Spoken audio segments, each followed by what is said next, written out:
Hi, everyone, and welcome to another episode of The Lifting. Today's episode is being recorded on 4/26/25.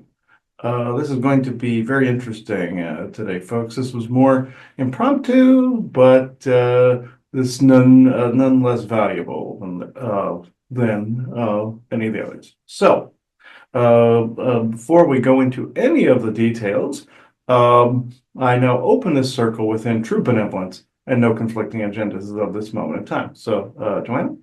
We are all one, and when one is harmed, all are harmed. When one is helped, all are helped. Therefore, in the name of who I am, and I am one with all there is, that only the highest good be done. We pray for you, your friends, your family, your loved ones to let healing energies in. Let them love you, let them nourish you, and let them bring you to your highest good.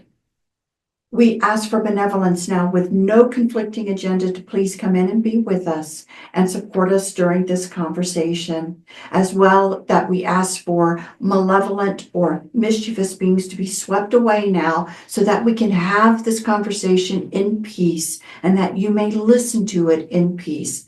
And with that, and with great blessings that we always send your way, we say so be it. And so be it. The people may be familiar with the episode we did on the Pope's Exorcist with Father Gabriel Amort, which was quite fascinating. If you want to reference that particular episode, the link can be in the descriptor. But this was actually fascinating. He came through on GIC once or twice in the not too distant past, but then he came through on a very poignant, an extremely poignant concept called the Gray Hope. And I'm reading from what I came across today about the Gray Pope. I'll actually start with this first one. This was about the Gray Pope, and his name is Pepe Orsini, excuse me, Italian. Insert Italian name here. Like Father Amort, he's also Italian as well. So I find this quite interesting. This is about the Orsini family. Does the Orsini family still exist? This was actually the question that the AI ChatGPT filled in when I looked for the Great Pope. And it says, yes, the Orsini family still exists through some line, though some lines have become extinct. The Roman Orsini line is extinct, but descendants of the Neapolitan branch, who were dukes of Gravina and princes of the empire, continue to exist. Time magazine reports that Filippo Napoleon Orsini, the current Prince Orsini, is married and has been associated with the Vatican for over a millennia. Time magazine Britannica notes that the Orsini family has had 5 popes, 18 saints, and 40 cardinals. And I do want to fill in over here. I found this page, otherwise it's britannica.com/topic/Orsini-family. Links in the descriptor. Orsini family, one of the oldest, most illustrious, and for centuries most powerful of the Roman princely families. Their origins, when stripped of legend, can be traced back to a certain Ursus de Paro, recorded at Rome in 998. They first became important in the late 12th century with the election of Giacinto Orsini as Pope Celestine III, 1191 through 98, whose generosity to his nephews founded the territorial fortunes of the family. During the next 100 years, allegiance to the papacy developed into a firm of profitable tradition in the House of Orsini. They assumed leadership of pro-papal Guelph, I don't know how to pronounce that, interest against the pro-imperial Colonna family. And for centuries afterward, the savage rivalry of these two magnate families dominated the politics of Rome and its territory. You guys may remember, I will intersect with this, with that Colonna family, like a Cologne, Italy, or Cologne, believe it was also Albertus of Cologne that actually came up in what we were talking about the immortals of history. The Colonna family and it seems the Orsini family were rival cabal factions and therefore Anunnaki Lord factions from two different groups. Because if people remember back when we did Patreon, we did Orion Magus or Simon Magus, Orion Magician, and we did also a number of different recordings on the immortals of history from Thomas, the one that was Saint Thomas and Shakespeare, to that of Magnus, which was Simon Magus. He was also Pope Albertus of Cologne as well in the Cologne family. So you can see where all these parallels take place. It was even the legend we added about Peter and Paul going after Simon Magus. It was Saint Simon. And when they later on were in the times of Nero, they were actually hunting him down, and Nero ordered them not to kill Simon Magus or defame his body for 3 days, like the whole Jesus ascension thing. They did anyway. They cut him to pieces, and they buried him or burned him in separate ovens. And Nero imprisoned them after this, basically saying you defied orders. Then we all know what happened to Nero. He went insane. This was an advisor to him, basically a vampiric advisor. And you've heard us talk about Germain. You've heard us talk about Simon Magus. You've heard us talk about Albertus Cologne or Magnus. So you've heard us talk about these in the past. This family, I did not see the Cologne last name. This tells me that these are actually two rival Kabbalist families.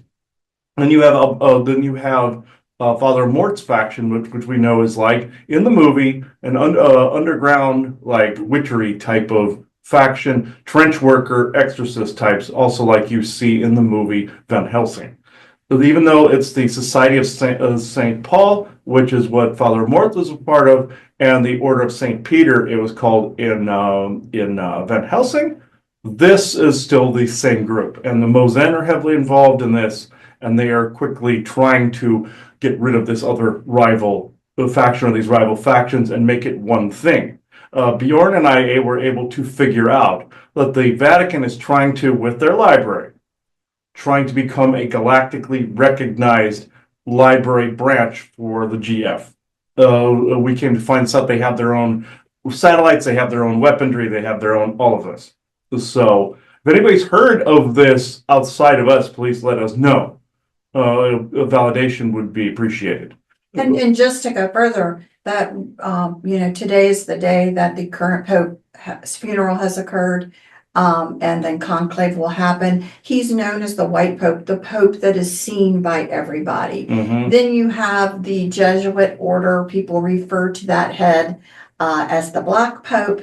Now, a lot of people refer to this gentleman as being the Gray Pope, but the Gray Pope isn't really, that kind of conversation is not acknowledged at all, I don't believe, in the Catholic Church. No. There is there obviously the White Pope is, of course, the Pope in general. Mm-hmm. And I do believe they do acknowledge there is a head of the Jesuit side of the organization as a Black Pope, let's say. But the Gray Pope is not something that is recognized at all, because who would want to admit that you have someone who has lived a very long time Mm-hmm. still a part of it? So yes, I heard Isaac say, "Damn vampires and their shenanigans," but well, also reptilian involved too. We know this part, but yeah, this is another thing I'll read. The Gray Pope is a term often used in conspiracy theories to refer to a shadowy figure who is thought to wield immense power and influence over the Vatican and global affairs, but without being the Pope himself.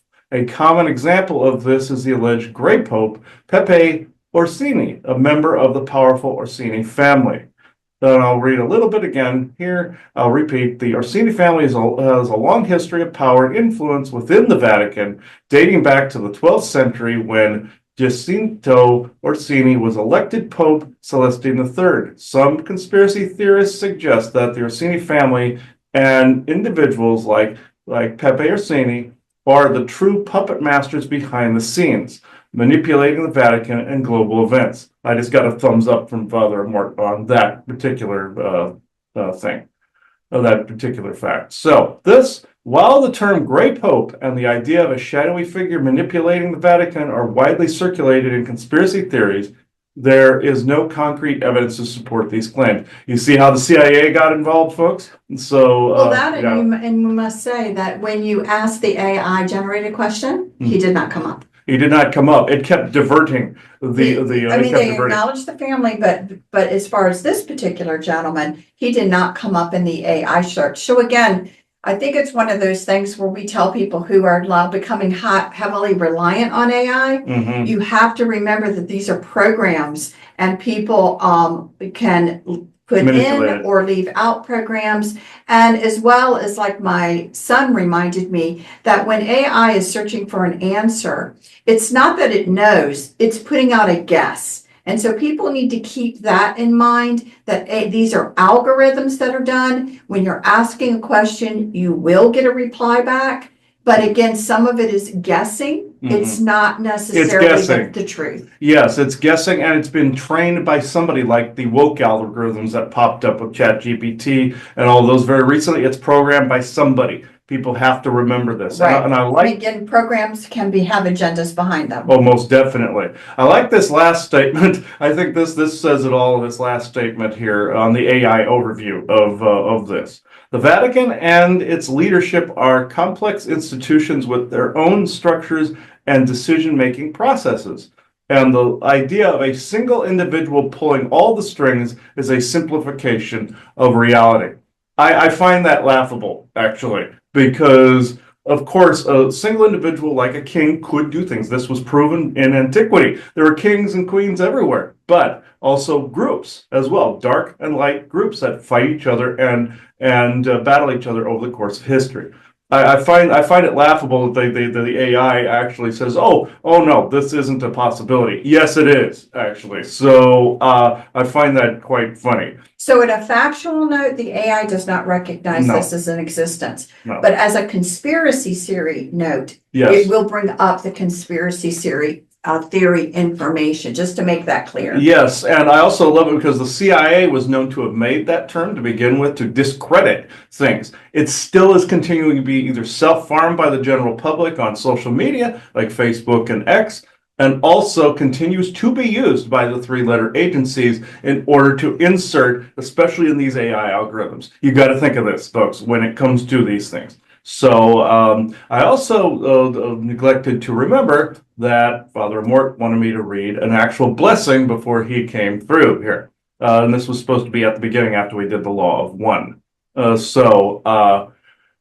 Blessings to the many, may the beginning of knowledge shine a light on ancient truths and wisdom. Father Gabriel Amor. And so it's interesting when he comes through, because think Witcher, think groups like that, Exorcist, the Pope's Exorcist. Again, go back to the previous episode that we did on him. And I know there was going to be, it says version 1, and I was going to add in all the Immortals of History stuff. I will make a valiant attempt for this one to do that. I saw there were several of them. I would have to edit them into this, and you would see them here. So I will look for those this time. So I will also read one more thing that was actually meant for a Q&A episode. And I was going to add this into a Q&A episode, but it became its own lifting episode. Actually, Joanna, like the Q&As, did you want to read the... It says, is the Grey Pope Pepe Orsini an immortal of history, and is the Osiris family line a Cabal offshoot? It's Orsini. It looks like Osiris, which should probably tell you something. It should tell you something. Yeah, and is the Orsini family an offshoot of the Cabal? Yeah, line? Osiris, Orsini. It kind of has a similar ring to it. We'll see if that's actually a truth there. But and this was actually, it started out with Isaac. So yes to both. Isaac here to tell you that the Grey Pope, the Pepe Orsini, is indeed like what you both have channeled, but with a twist. So are more of his family lineage. similarly to the New Amsterdam series, whereas the main character can still sire children, even though he is an immortal, and not like the Highlander, whereas both Connor and Duncan cannot, which I find very, very interesting. So there are morals from history, like what was said in the Highlander movies and series, quietly down through the centuries. They go, kind of thing. So he has served and will continue to serve as the Grey Pope, who represents the true Catholic Church from antiquity. Father Gabriel Mort is not pleased by this. I will pass him over. Aha, that was a joke on his part. To you now, Chris, just a sec. And this is the other part of this answer. It's rare that we get a twofer in the same thread here. So it's like another person on like Facebook or email interrupting a thread here. So yes, Christopher, good to see you again, friend. We track, we watch, and we oppose, and have opposed this family in history. They are the old church, but the one from the Inquisition. He was there as both an advisor and an executioner. Both were and are one and the same, because he sent multiple lines, not just individual people, to their deaths. The term monster does not even seem to fit his crimes. It defames actual monsters. Ha! This is all for now, my old friend. Blessings upon you. P.S. And he added a P.S. actually after this. The Order of Jesus is really the equivalent to the Sith in Star Wars, and ours, the Society of St. Paul, would be the equivalent to the Jedi Order, minus the seclusion, of course. Bye for now. And he sticks his tongue out, and there is a famous picture of him doing that if you look him up on Google. Now, which I find very interesting, but according to some of the historical stuff put out there, let me see here, this is about the Black Pope, but this is where the Society of Jesus comes in, or the order, however you want to say it. The Black Pope is a nickname for the Superior General of the Society of Jesus, Jesuits. The title refers to the leader of the largest male religious order in the Catholic Church, contrasting with the White Pope, who is the Pope of the Catholic Church. The current Black Pope is Father, okay, Arturo Sosa. I thought FR was Friar, but it's Father, okay. The nickname Grey Pope is not a recognized term within the Catholic Church or the Society of Jesus. So notice how they try to make it ambiguous. So that's a clue that that's an actual truth there, folks. When you see them kind of convolute it and shove it to the side, that's basically something you need to be looking at. Just a point of fact there. And I also want to point out, I asked when the Spanish Inquisition was. I didn't know the exact years of it. This is a little bit ahead of what I said the Orsini family was, but it still would coincide if you had descendants or somebody ghosting through history doing things. The Spanish Inquisition was officially established in 1478 by King Ferdinand II of Aragon and Queen Isabel I of Castile, while the Pope authorized inquisitors to use torture against heretics in 1252. The Spanish Inquisition itself was a specific institution with its own period of activity. It was particularly active between 1480 and 1530. The Spanish Inquisition continued until it was abolished in 1820. That part I did not know. I did not realize that went on that long. This fits the whole thing through through all the witch burnings in Europe. This fits the Salem witch trials. This fits the entire. If you add in all of that, that was a form of its own inquisition. This fits the timetable of going all the way ghosting through centuries like that. If you add it all up with the same families doing the same crap, this fits. Well, it's just been going on since he's been a part of it. Yeah. Because, the church prior to the official historic one that's known was doing things prior. But if you add up all these despicable events done by the church, this includes, like if you see in the movie The Pope's Exorcist, where Father Mort's likeness there is basically stating what Russell Crowe stating the Spanish Inquisition and the whole pedophilia thing was orchestrated by the devil. You can't exactly dispute that because of what we've just talked about here. So where the one pope was actually the one that caused the Inquisition, you find out was possessed. I can't exactly dispute that. So they were adding that into the movie. So I find that very fascinating, the parallel lines that are running between this organization and though that actual history. I will say this: a session with Bjorn quite a while back also bore similar fruit, where I was seeing a Witcher-like organization trying to get into the Tower of London to get near a vampiric entity.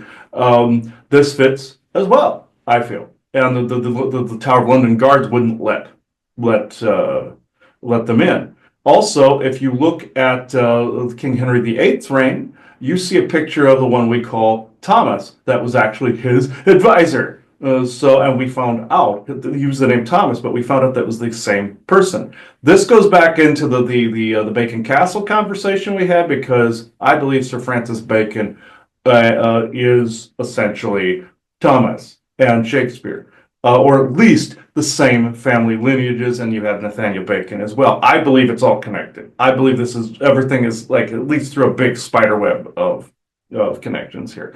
So spider web was appropriate, he said. So okay, all right.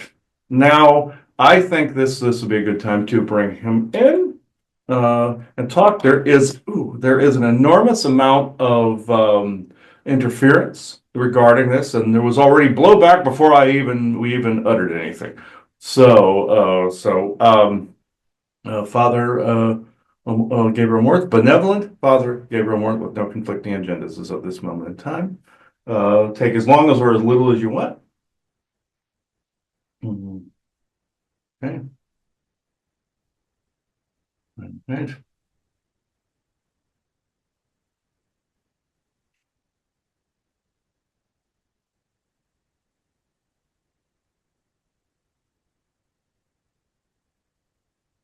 Now there's something heavy in the way here.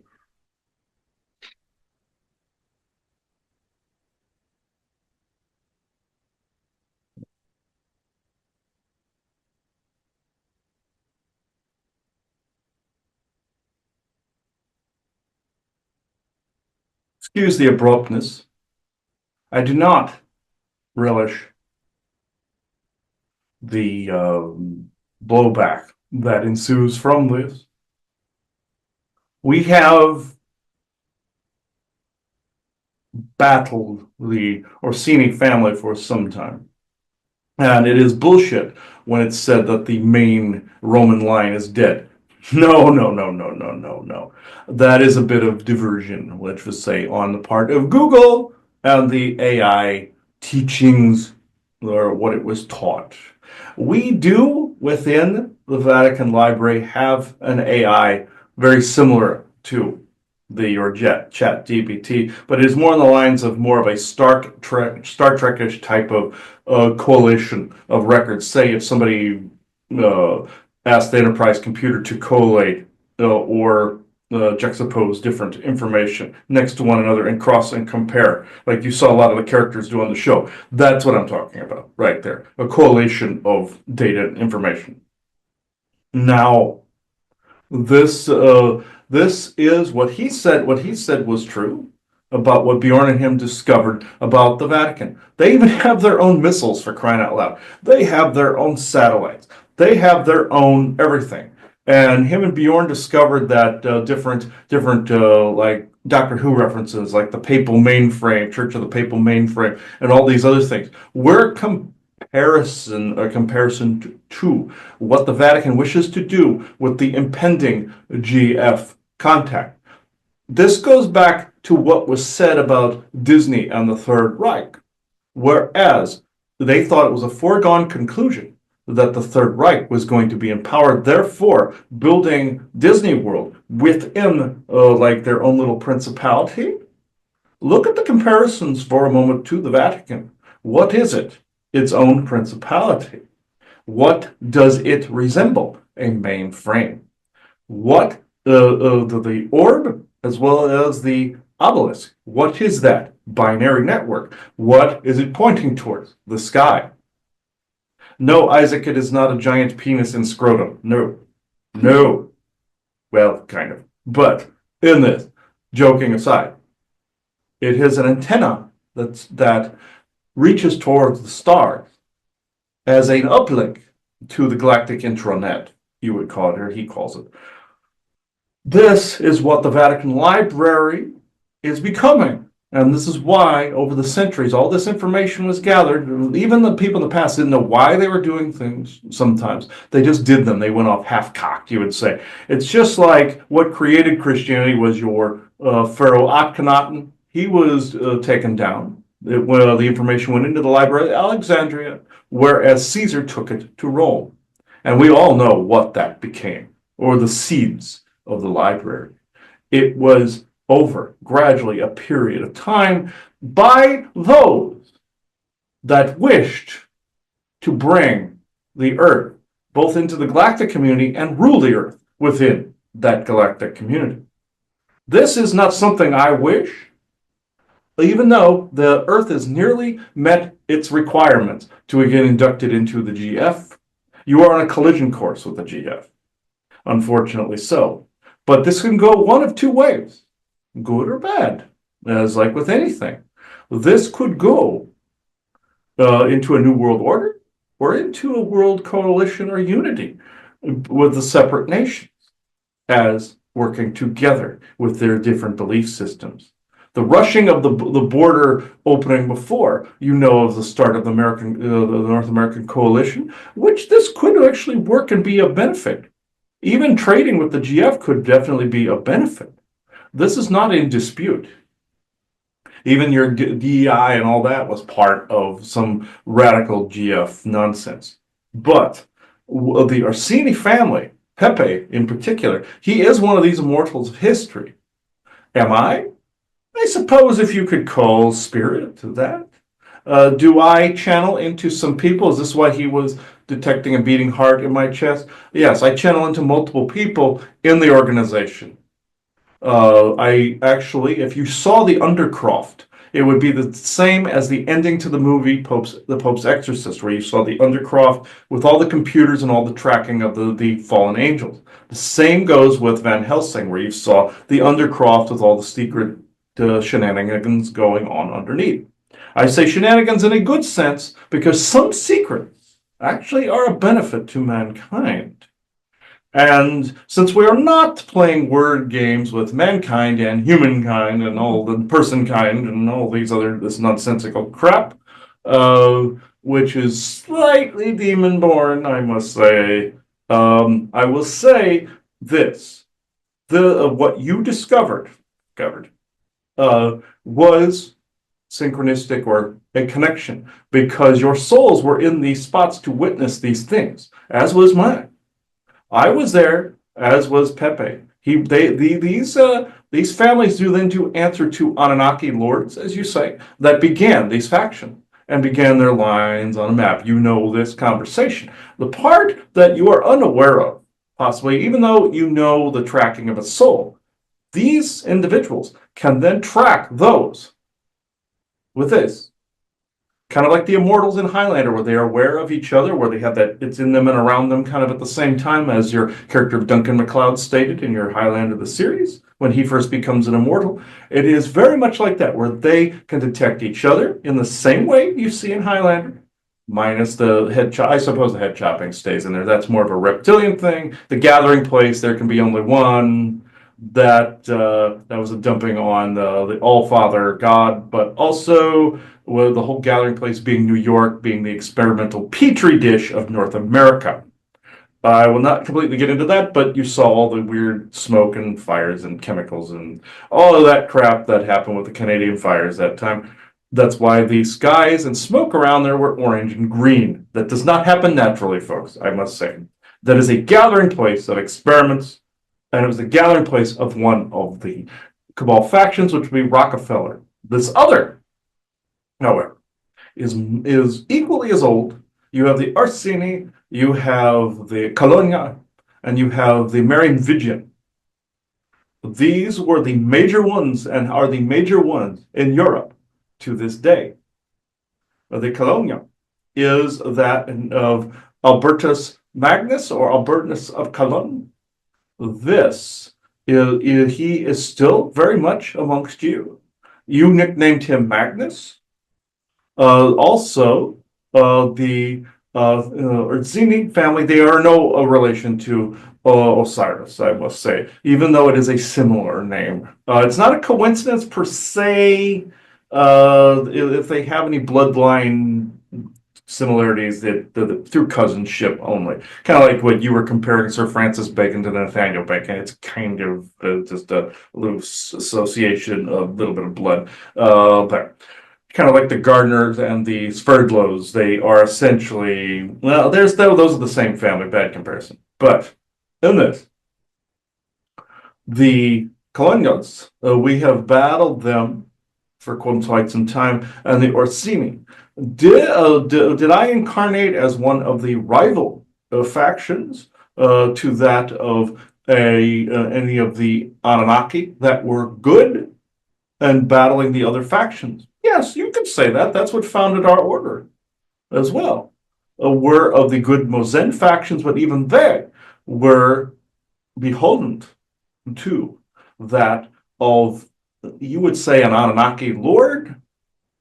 But this particular being wishes to remain anonymous as of this moment in time. But in this, they had the best interest of people at heart, I must say. So I can go into questions now. So let me clarify something specifically with you first Mhm. about you. So, you said basically that you're channeling through several people that are in the Vatican area.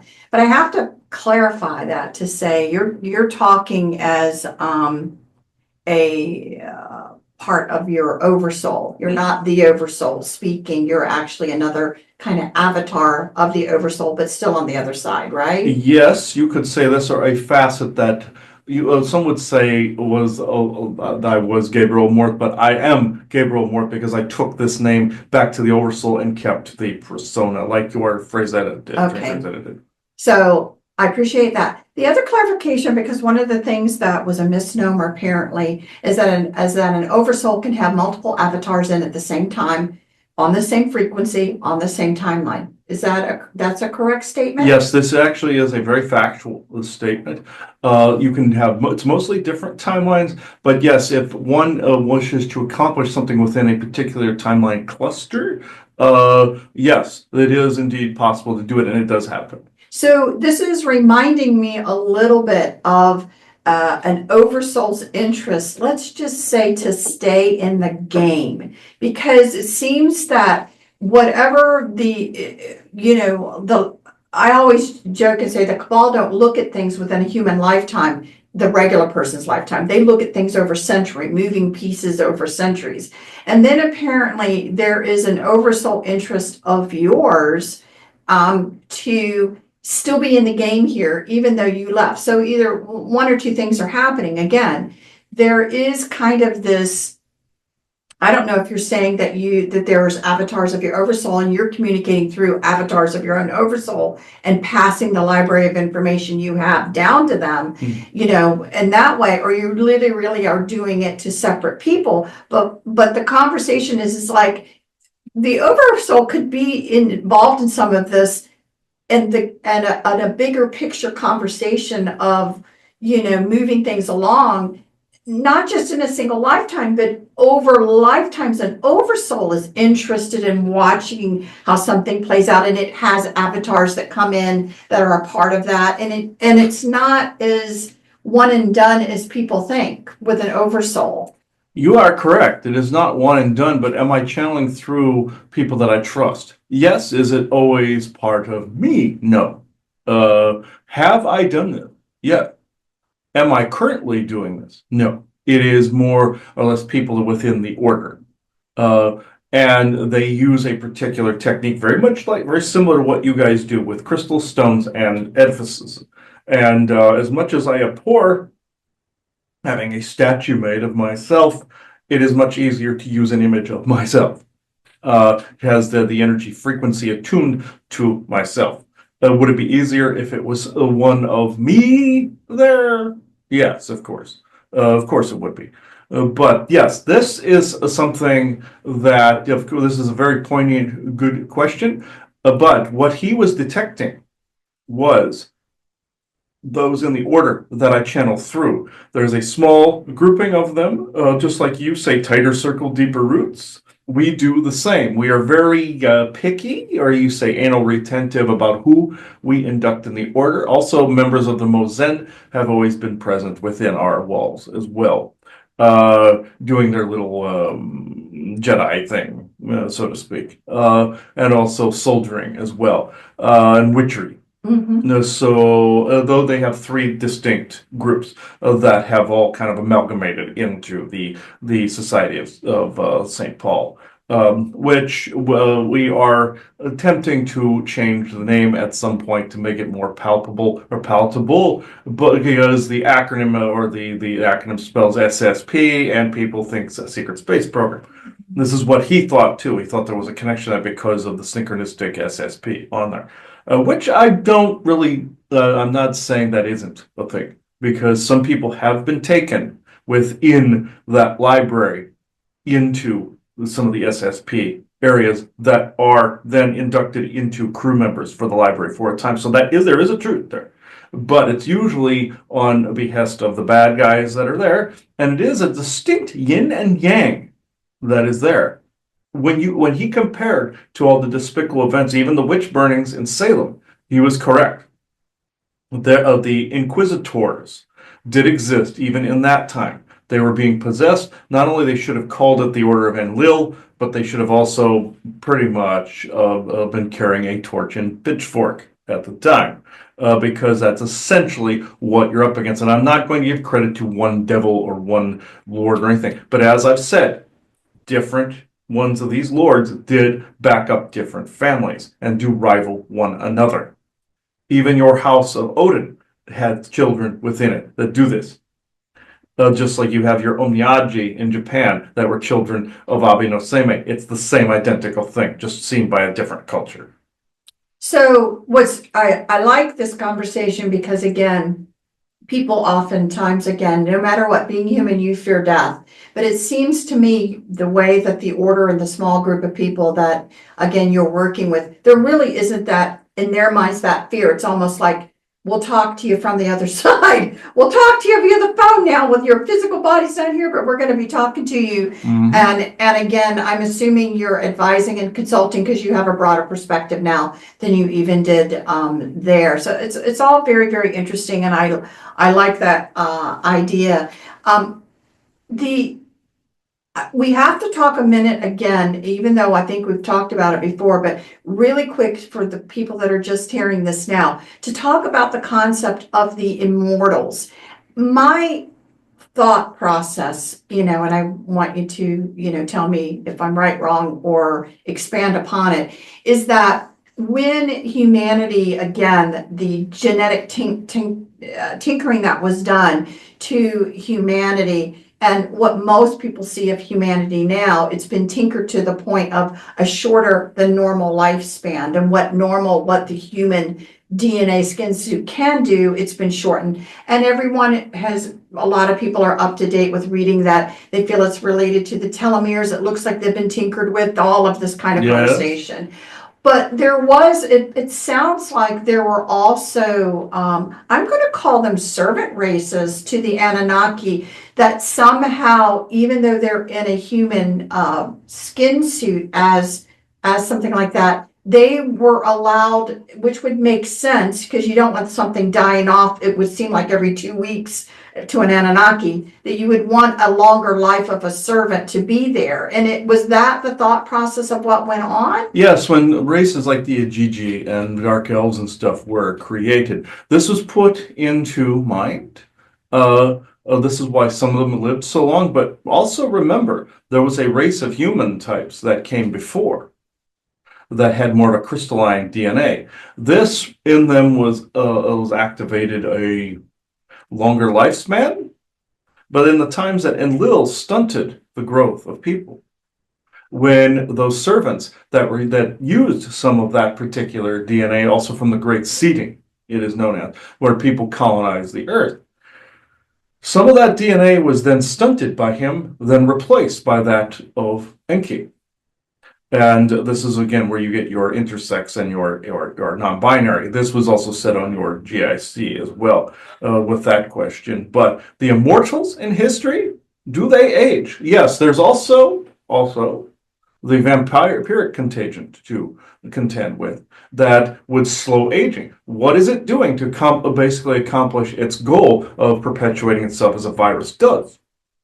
It would bring the aging to an acceptable slowness, like what would be out there in the galaxy in some areas, depending on the race you're running into. Like Asgardians, they live millions of years. You have Lanulosians that live hundreds. You have Force people that live hundreds, if not thousands. So these are natural lifespans. You even saw the King's List, you see, where previous to Enlil's tampering, were in the tens of thousands, even hundreds of thousands, because you had some Asgardians in there as well.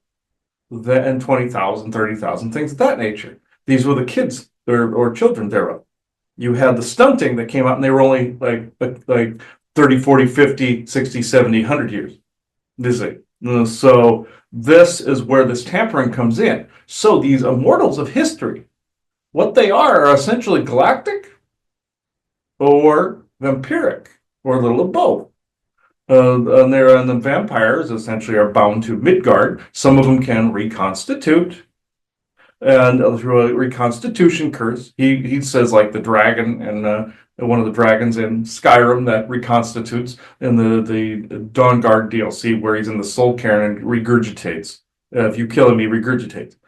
That's a true thing. That's a reconstitution curse. Vampires are like that, and Lil is like that. Some don't have this, and you can get rid of them like immediately. Some of the ones that are further down, but there's also immortals that are just carry the original galactic template or lineage. So this is why some of these people live longer, because that was a natural thing. Very much in your Trek episode, where some people after a nuclear fallout started to live thousands, if not tens of thousands of years. And Kirk determines that it was because of an adaptation, because of the nuclear fallout, that people just had to live longer. Similarly, but do the reverse of this, where there was no tampering. Those are just the people that have come in to create their own houses. These were selected by their forebears, and even sometimes descendants of those forebears, to then create these houses, you see. And some say it's the Anunnaki lines, yes. And then also Orion as well, yes. But I'm not stripping the blame of some of this from the House of Odin. Though they do not do this currently, except maybe a few of them. They're the creepy witch and the brother husband, Enlil. Aside from all of them, you have these servants like Pepe that just live longer, or they were genetically modified to live longer. It's like in your Stargate, you have those that have the ancient gene that can activate equipment, but then you have the gene type of gene therapy. You can actually activate, I shouldn't say activate, you could reanimate genes or residuals from the time of the before the galactic seeding. You do this, you will have your immortal. It's not like Highlander, where, of course, there's going to be a burst of energy. That is a Draco thing, where the nanocore is cracked in half and all the souls are released from the soul trap inside, where they literally eat or swallow them. In this, the frequency then that is used can slow aging. There's even a cartoon he saw back when he was in Catholic school of a scientist that had an explosion happen and therefore had he stayed at the same age. It merely would have activated that particular set or subset of frequencies within the genes. You could say it's a DNA activation, but we both know the DNA activation within your New Age thing is crap. It was just to allow more struggle. This is why they say diamonds are created from compression, meaning you would allow more dark frequencies in. That's a scam. What I will say within an activation sense is you could activate not necessarily crystalline DNA. That's impossible with all the mixes of AET DNA that you have. But or the activating by the 12 chakras and all this nonsense. What is actually happening is someone could turn on or turn off an ancient gene subset that could literally be a natural part of human adaptation. Once that's switched on with everybody, you will see see humanity just be another galactic society, and you will see people living at least 1,000 years, about 500 to 1,000 years. This is essentially what a natural human lifespan is supposed to be, minus the growth. But you also have mixes of other ET-DNAs in there. This is why your Laniolosians live a while. They have a mix of human and some tall white in there, and elven races. Like the elven races in your Lord of the Rings, they lived a long time. Some of them were creations, like the Igigi, and some of the elven races, the tall whites and Lancaneers, and all of them, the Ebons, created Lancaneers. They followed in their Orion forebear footsteps, and in some cases, Enlil and Odin or Anu, creating the Igigi. Some of them needed long lifespans because it took a while to create them. And so they didn't want to sacrifice workers. So you are essentially correct in your assertion. So it is interesting, though, that this particular Great Pope has just maintained, it sounds like, you can correct me, please, if I'm wrong, has maintained a certain mindset for all this time. That hasn't changed much for him, has it? No, this has not changed. He is up to his usual shenanigans. You know the phrase, some things change, some things stay the same. He may look a little older, which he could actually regress that. Let's just get that straight. And sometimes they like to choose the wise old man. Your Fauci was the same way, I must say. He was actually an incarnation of Mengele. Or, yes, I shouldn't say was. But he chooses a body of like a 60-year-old or so, a wise old man figure. Mm-hmm. That is body transferring right there. That's Nazi body transfer. Ironically, into a Jewish form, but you get the idea. Mm-hmm. But with him, with Pepe, he's still in the same one. It just aged slower. And essentially, here's the equivalent. If you go back to pre-Inquisition times, at the beginning of the Orsini family, he founded a lot of that genome. So, back then, what were the originals there? They would live longer, and then they started to have children with other people that may have had the stunt in the DNA. Mm-hmm. Therefore, it was a natural, or what you consider to be a natural progression of a family line after a while from antiquity. So, would it create other immortals? Only if he sired more. I will declare he's not as potent as he used to be because he's old. So I will say that because he is hearing me talk. So just be warned. We will get rid of him, but he's listening because his name has been said numerous times. But just know, he's in the original body. He has just aged. From back then, he looked to be the equivalent of 25, 30. Over time, that aging still progressed, and now he looks like a man in his 80s. So can he go back and do some magic to regress this to that stage or just transfer into a different body? Yes, of course. But a lot of them choose not to do that. They will just use the regurgitative curse to either they die and they regurgitate like a vampire, or in the case where they don't do that, they just tell their cells to regress. They showed that in your Doctor Who series where a man stepped into a chamber and the doctor said he just told certain aging to reset back to 25, or your Earth Final Conflict where a woman was taken from her 80s to 25. Well, he could do that, but this would be extremely unwise on his part because then you have the age of information right now. You could get away with that in the Middle Ages. You can't get away with that trap now, where you could just regress and then say, oh, I'm the son of. Like you and he's using an example in your Cyberpunk 2077, whereas the head of the Arasaka Japanese family then transfers his memory engram into his own son's body. That has happened. That is true in your Cabal lines. That has happened. But these things were noticed, like in the game. The people noticed it and said, "You're not gods. You can't do this," kind of thing. That was a hint at more the Anunnaki lines and also the Kabbalist lines that they were declaring in that game series. So that was true. What was being said, and they were even in space, looking down on Earth from platforms and space stations. True, true. Like high mountains, like Olympus. True. So high. They love high places. They see themselves as higher, higher, higher. Even also some of the good ones are in a land, what they call land of the gods. Your Bjorn actually saw this from a perspective up above and saw all the mind control. This is true, a different frequency area. Your Odin is in one of those in a new Asgard. Let's just say, I'll say new Asgard because the old one is rocks. I'm just saying. But with this, no insult intended. But could he de-age? Yes. Is it wise with people around photographing and filming this 24/7? No.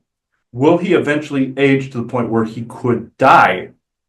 Yes, like one of you. Could he die from anything else? Yes, if it's a disease or virus strong enough. Or could he, of course, get killed by bullet, cutting head off, fire, any of the normal things people, I shouldn't say normal things, but any of the more gruesome things that people die of? Yes, absolutely, that can happen. Just to point this out, yes. So you're bringing up some important health issue related things because, a disease or something can take him out. He doesn't have the ability to completely, although I'm assuming the common cold, what really goes around affects most of humanity. Are you saying that really in general that doesn't affect him? It would have to be something greater? Something stronger. It's like in your Trek series where you had the character of Flint in the Who Cries for Methuselah episode where the character Flint ended up being Da Vinci and Bach and Brahms and Beethoven and all of them. That is actually true, but he still, being away from Earth, still had the ability to die because he was away from the magnetic fields of Earth and he lived to be another 50 or 60 years kind of thing. That is actually a truth that was being said. That was based on some of these immortals in history. In his mind, he coupled this with the whole Gary Seven and Valiant Thor thing, where he would have included a character that was both of those things together, since the lore has not done this as of yet. Going on what has actually been written, the whole Flint character was based off of somebody like Pepe or Singh. So does a person like that, simple question, does a person like that ever need a medication? Yes, depending on what the thing is, just like you. Do galactics need medication? Yes, they do. They have viruses and diseases no different. It would be wise before entering the galactic stage to actually be inoculated for things like that. Some people theorize that's what the COVID thing and the vaccines were, but that was more of a control mechanism. Some people thought it was the disguise of a control mechanism to inoculate for the GF. That would be a good assumption. That would be wise to think things like that, and that has been done, introducing you to different poisons and stuff by good factions, false flags, to get you inoculated for this, but the COVID thing was not that. That was Orion intrusion. Let's just get that straight. They will create the virus by which they create the cure. That is a control handle, right? They're a mechanism. But it would be wise, before entering the galactic stage, to be informed about certain diseases and certain viruses that are out there that could, even though you have come up with a lot of resistance, even with nanoviruses, and all these nanoviruses are galactic viruses, you have been introduced to some of these already over the centuries, which is actually why, regardless of nefarious intent, it's still spirit is basically handling this in this particular way. Before any contact could happen, you would need these things because people do get sick out there. People still need doctors out there. People have also energy healers, of course, but there is a major misnomer, and I will say this now, that all galactics are libraries of esoteric wisdom, It is more like Star Trek, where they're all like you, except for those that have learned these things. People, channel Galactic, for instance, say, "Oh, tell me about this, tell me about that." Not all of them know this. Sometimes they'll throw you a bone every now and again, and go, "Oh, you mean this," and but yep, they'll give their opinion. That's it. That's all it is. They base it on what they know and their perspective of what they know and what their homeworld is and what they eat for dinner or what they how they play, how they laugh, how they cry. They still go to physicians, and sometimes, and yes, it's based on sound healing and all of these other things. But they do have doctors out there, like in your Galactic Federation. It's just like on Star Trek. They have a physician, they have a captain, they have a security officer, they have a science officer. It's based on exactly as you see it in Trek, like a naval thing that's also SSP that was there as well, being presented. This is where you get some of your angel stories of angel defender or angel healer, like your Gabriel, ironically. Any of these were ranks that were on board ships. The Most High, there's your Enlil trying to be a douche. So, I'm the Most High, I'm up in the mountains. Look at me, haha. That's essentially why people called him the Most High, or the highest, because he's an asshole. So I'm just saying this is exactly what is out there in the galaxy. Not every being is a library of esoteric wisdom, even though it is still true. Not all have accessed this. Quite the opposite, actually. Okay, so that's good to know because again, the medical community here has just been bombarded with negativity, but there is a balancing that needs to happen. It's maybe out of balance, but it's not unnecessary, moving forward. It's about cleaning up what we currently, I'm assuming, have. Yes, there is a major cleanup that's needed, and there's a lot of poisons in your medications still out there. But it is still a yin and a yang. It is not all dominated by one or the other, just like the church. People blame the church for all of this stuff. They are seeing what these other schmucks have done. They are not seeing the rest, or they don't believe they are seeing the rest. There are response teams out there that go out and get rid of demons and get rid of stuff, like just like you see the Society of St. Paul. But are there negative groups like your Quantum Leap, essentially? You saw the time travel project and that, where you had Ziggy and Lothos being another government project with another philanthropist with an evil AI. That is actually happening with the magical organizations too. So there is a balance. People see all what the negative ones do because they're loud out there and proud of what they're doing. The smart ones, the good ones, do it all under the table. And no pun intended, being like the whole John Wick under the table type thing. And that's true. That's another organization you have to contend with, which is, of course, the Cabal and its subsidiaries. That happens to be true. They showed as Masons and all those, and your night organizations, and some of your cop organizations are like this too, both good and bad.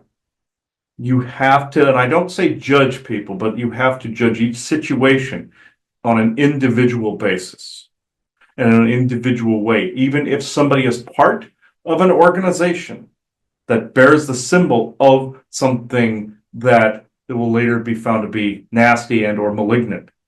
It doesn't mean every individual is of that malignancy. Right. Because again, I am going to bring up RFK currently. We've heard people speak of him before. He was a person surrounded by evil, but not as much touched by it. Do you agree with that? Yeah, like in the statement in Van Helsing with Frankenstein, where Hugh Jackman's Van Helsing goes, the evil may have left its mark, evil may have touched it, but evil does not rule it. Right. And so that's what more of what we're talking about, because it seems to me, I think people are in awe, I think, as they're realizing the tentacles, the spider web that's been created around them through all of the agencies that are a part of our lives that, have a more malicious intent, as well as persons that are in there as well that have more of a benevolent intent, that it's really there. And even if you're surrounded by it, doesn't mean, as you're saying, they're always always going to be responding to it, reacting and still not trying to do your own thing. So people need to understand that. And just because there is malignant intention behind, say, if you have to get on a medication to dumb someone down, does not mean that curing something is not without its fair share of pain. This is within the balance of the cosmos and spirit. You have both and neither. You have all intertwined as one. Yes, you have a drawback in one sense. You have a fix in another. But will all of these balance into one thing?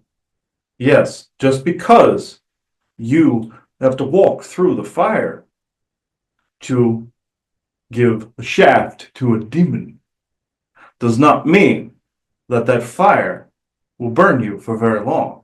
Just because one walks through the gates of hell does not mean that they come out with feet unscathed or skin unburned or hair unsinged.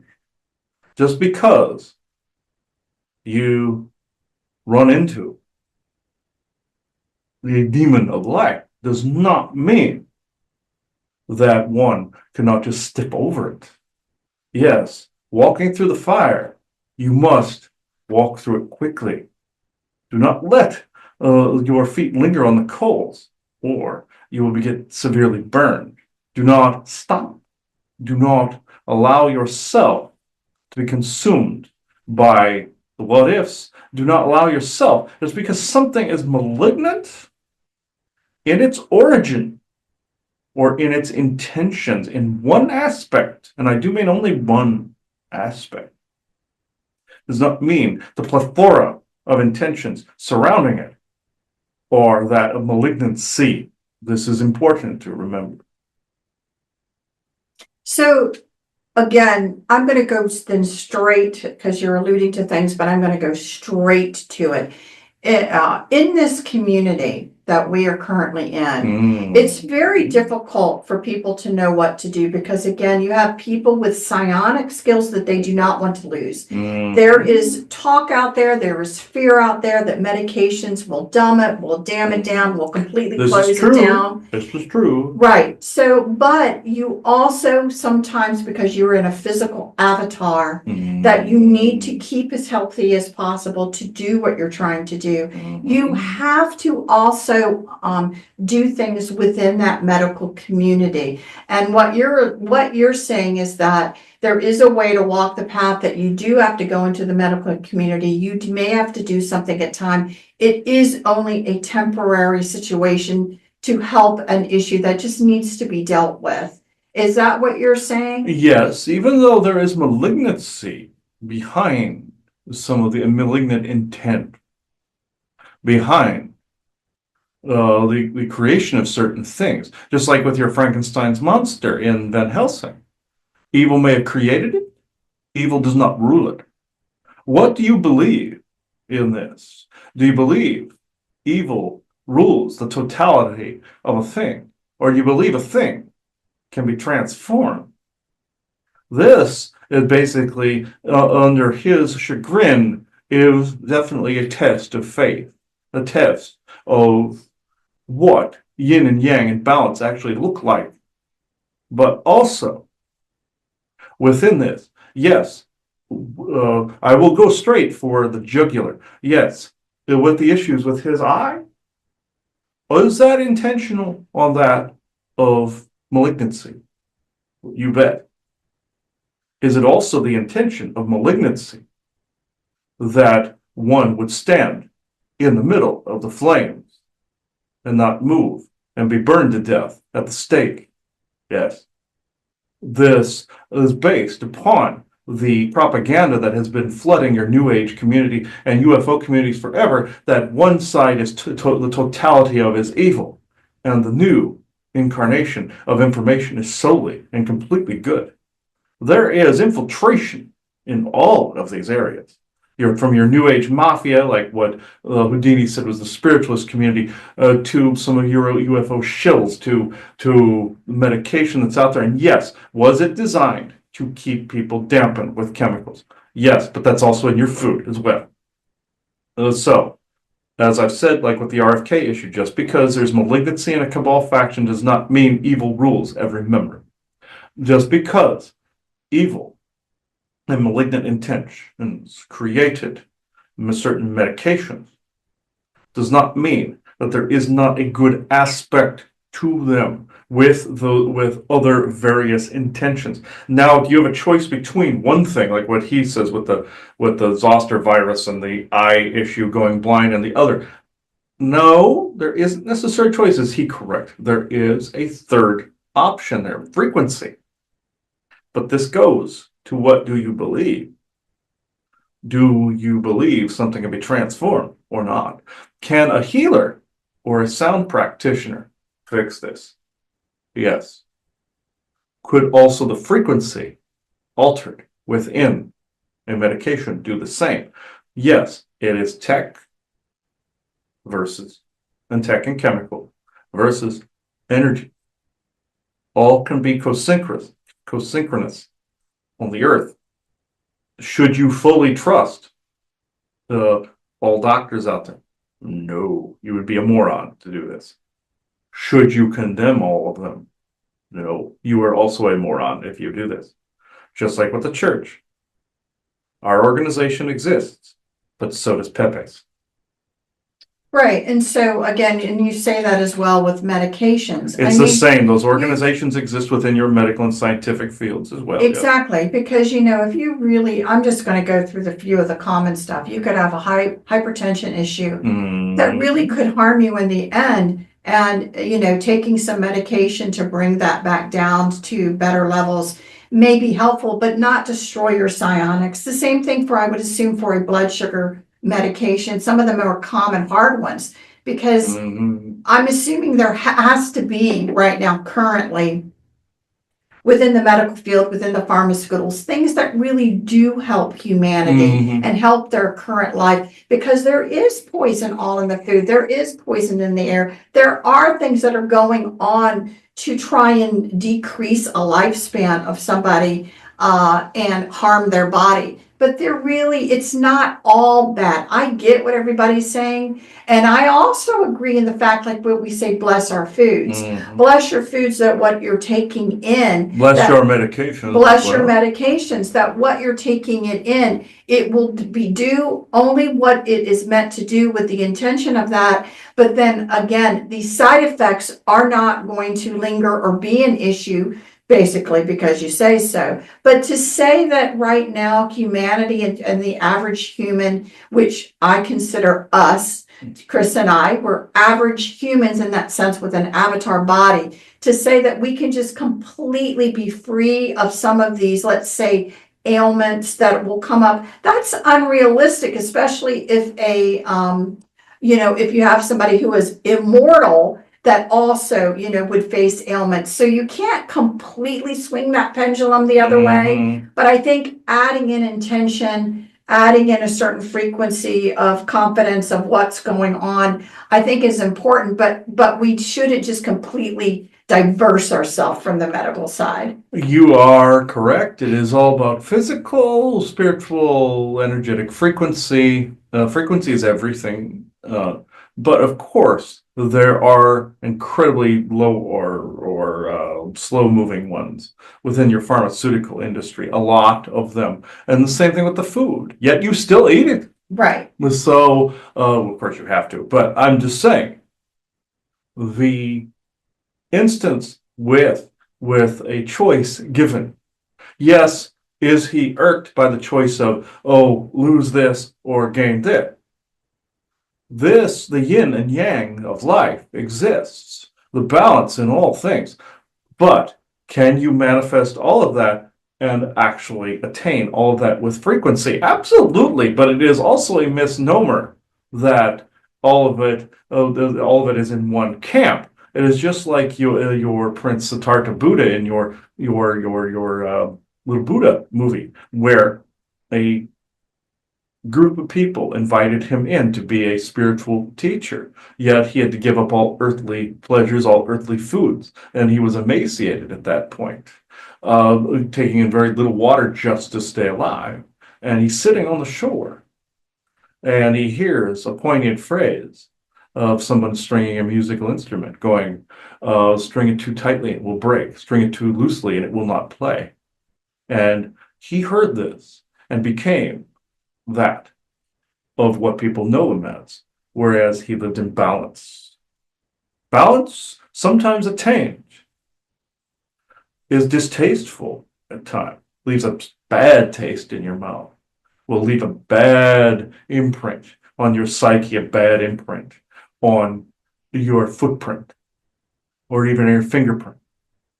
Cures for things are not often pleasure. They hurt. They hurt a lot. I'm not saying bring in a lot of more suffering or bring it or be resigned that this is what it is. No. Being able to nip it in the butt with manifestation, absolutely. Walk the path as if it's a foregone conclusion. Beautiful. But these foregone conclusions often have in your path things that maintain that manifestation. You are a mix of physical and spiritual, walking that path, like with those monks. They were emaciated, but when Buddha started eating again, what happened? Balance. This is what's necessary to further a manifestation. You walk it as if it's a foregone conclusion, but you don't know what those manifestations look like. You assume through expectation what they look like. Often when you have expectations on things, they disappoint you, and people, they disappoint you. I'm not saying using you can't use an expectation as a manifestation, of course. Of course. But what does that look like as you are walking that path? You are walking through that fire. Sometimes it's a walk through fire, sometimes it's a walk through ice, sometimes it's a field of flowers, sometimes it's a bed of roses, which often not, and sometimes it's a road of glass shards. What highest good means. It could be a bed of roses, it could be a bed of glass shards. What does that manifestation look like to get? Not to say the end result. End result is when you're done here. What does that journey look like? You get what you ask for, but is it the expectation in which you have expected it to look like? No, often not. And so I think that's very important, because I think, there is a little bit of unrealistic expectation that goes on in the community right now. Mm-hmm. But we are, always furthering the journey. And again, even with psychic attacks or different things, there's technology involved. There's I call it the unfair advantage. We're not on an even playing field with frequency may have damaged him, and frequency fixes this. But what does that frequency initially look like? Yes, you can build your frequency to repair this and have others energetically repair it, absolutely, and start that process. But what does that path look like? Right.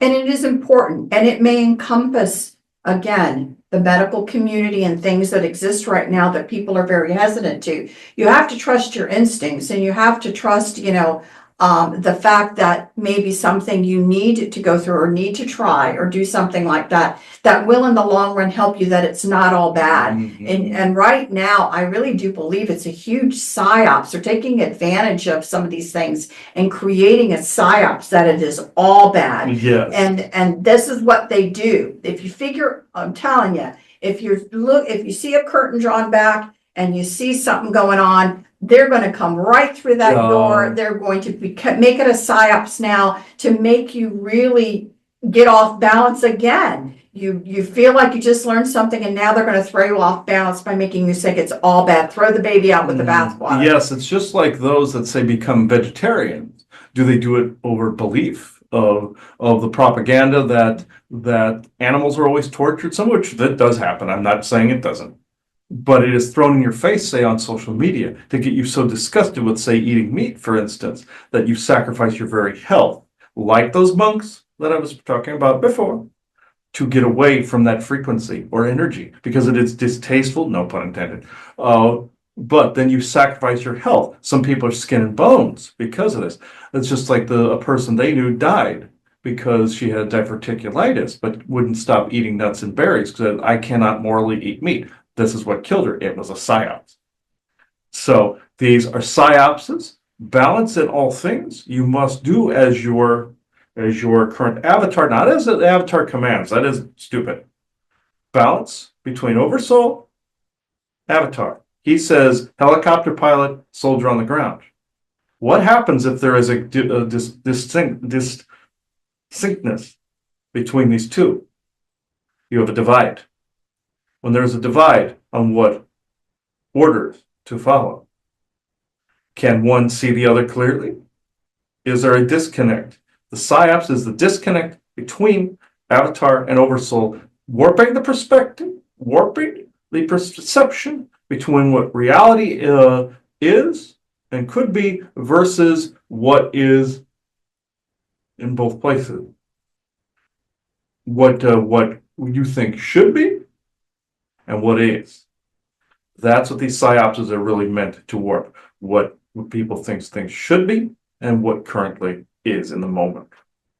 So I know people may think that this is a little bit diversion, but it all comes into the conversation of somebody being an immortal and what is really going on with Your them. soul is always immortal. Correct. Versus what people are seeing, the regular folks, where again, the lifespans have been stunted. But as you were saying earlier, there are things going on even within the body, within the genetics, and hopefully we'll slowly return on that gene that allows for, generations down the road to be able to have longer lifespans. Yes, instant gene or activation isn't necessarily a thing.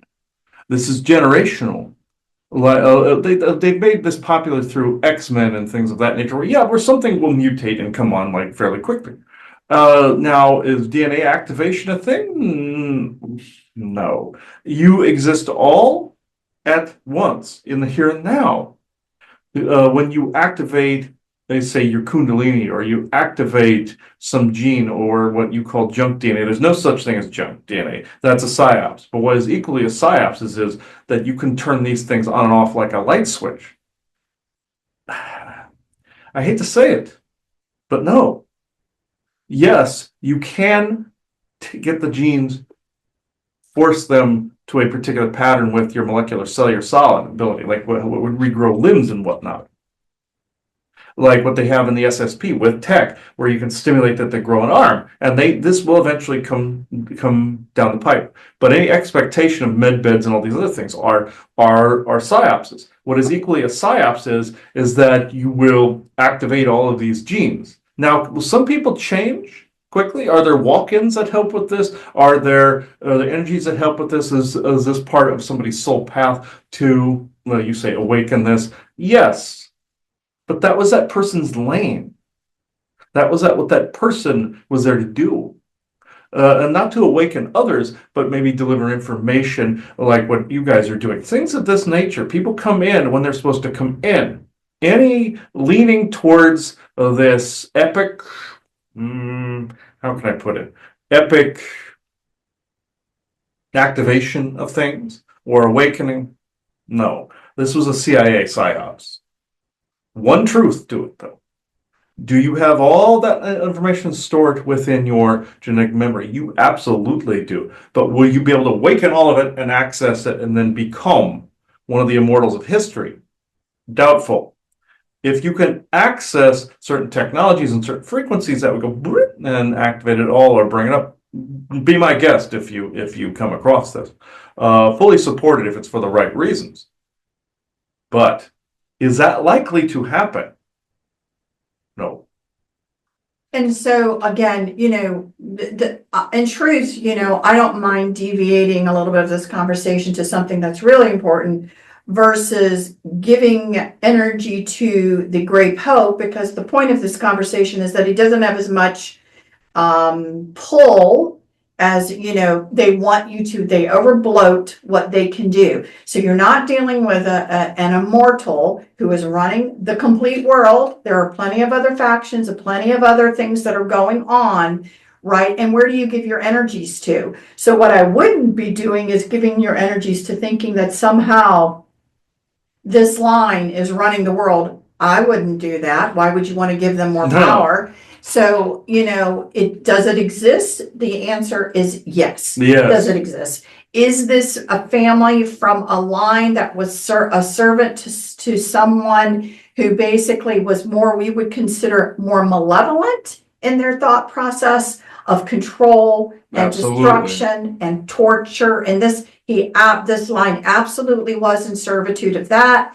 And that mindset that has become a genetic part of that still runs through that. And that person has never changed. That's exactly what's going on. Yeah, exactly like your Cabal families, like your Gardners, Ferdlows, any of the time travel families, any of the Rothschilds and Rockefellers. Yes, same type of malignancy. Exactly. Does benevolence want the records underneath Rome, the historic of what's going on here, to be saved? Yes. So they recognize the importance of history just like you do. Right. And so you've got this whole dynamic that truly is there, that's going on, but understand that there is benevolence out there as well that, are, again, overall, there is a balance, and you've got certain ones that are more geared toward one side and others that are more geared to the other side.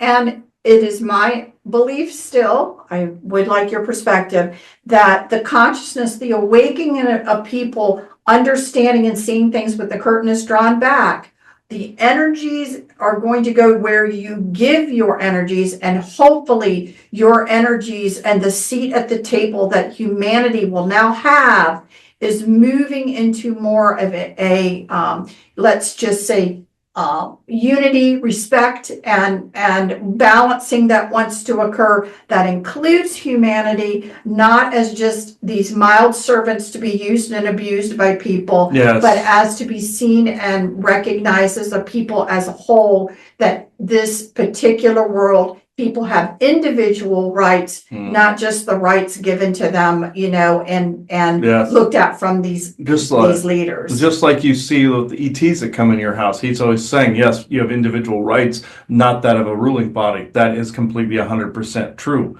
Don't allow these beings in your home, like aliens and the whatnot, that I say and the whatnot, because there's more than just that. Any of them that believe they can just waltz in there and take DNA, everything, don't allow it. Because they have to respect individual rights. They're not stupid. They are just stating a fact that they might get permission from a ruling body. And you don't believe that there is a ruling body. But they believe there is. And the ruling body believes they are. They're not stupid. They do not get rid of history, even though you see history disappearing in front of you. The erasing of history, the erasing of temples, the erasing of statues and things of that nature, like your BLM takes care of all that, does all this, and it wipes history. It's not being wiped. It's being wiped for the general public so they don't have power and knowledge. It is still being stored somewhere. Just like Caesar recognized this. Julius Caesar recognized this fact that he could control the flow of information just by removing it from the public and putting it under guard. This is how the Vatican Library started. Akhenaten, with creating the one God religion, then eventually Rome converting over to it, and now you know where Christianity eventually came in, via also Judaism and Enlil and the whole story of Abraham and all of that. Well, the one being actually is responsible for all of the major religions, one form or another. Enlil is responsible for forming all world religions.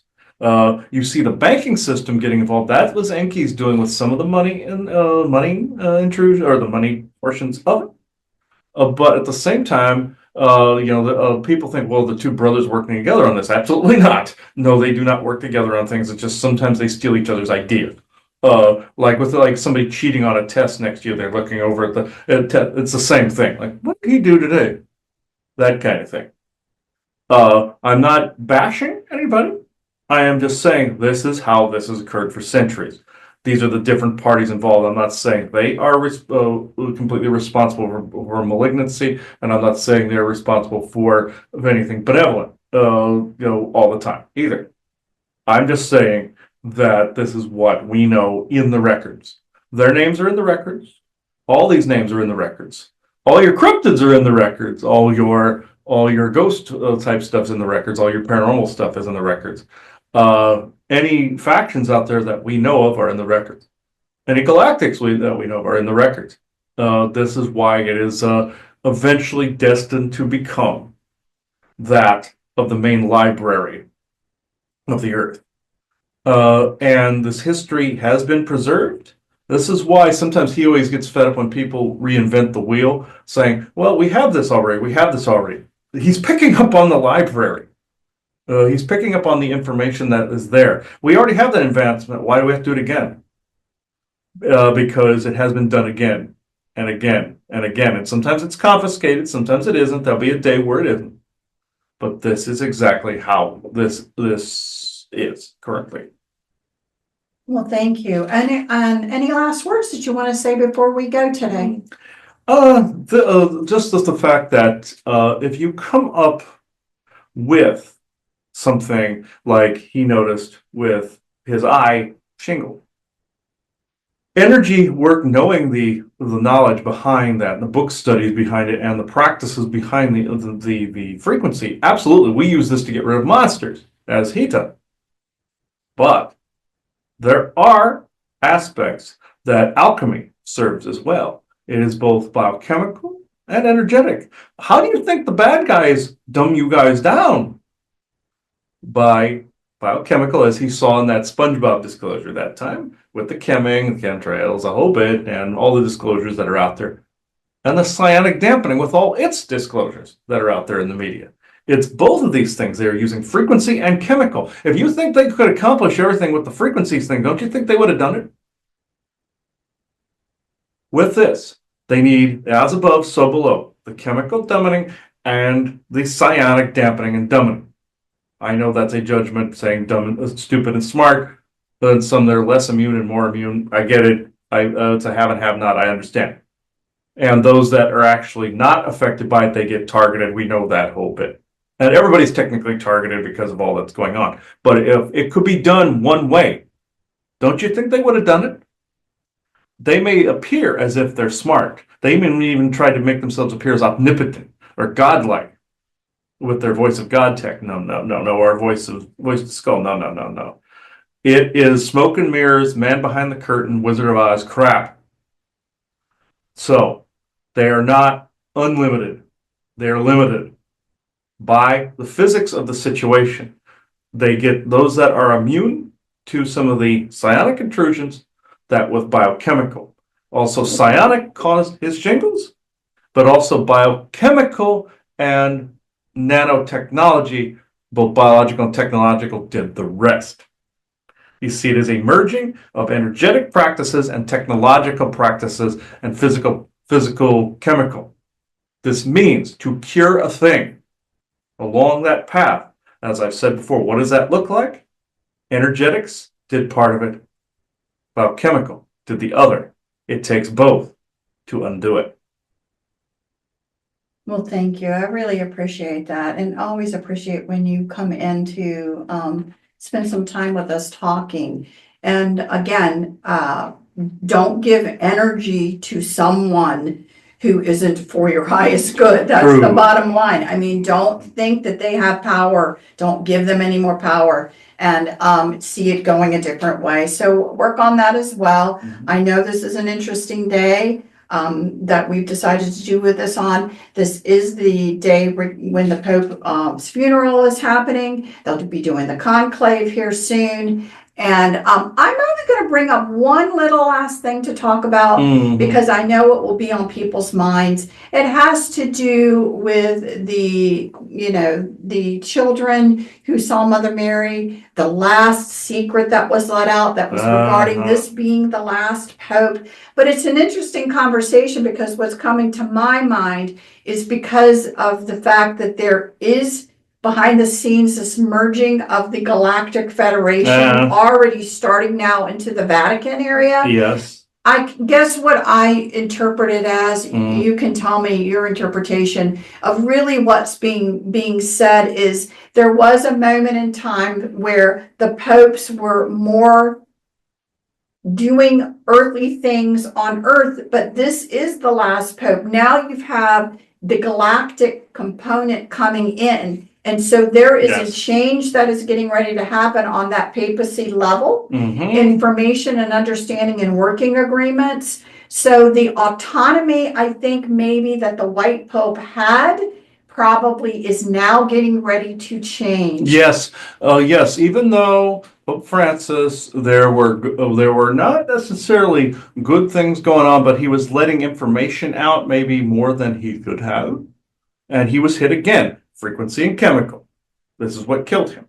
Waves upon waves upon waves, as Isaac put it, and by Elena put it, there were some good things that were said and mostly bad things that were being done.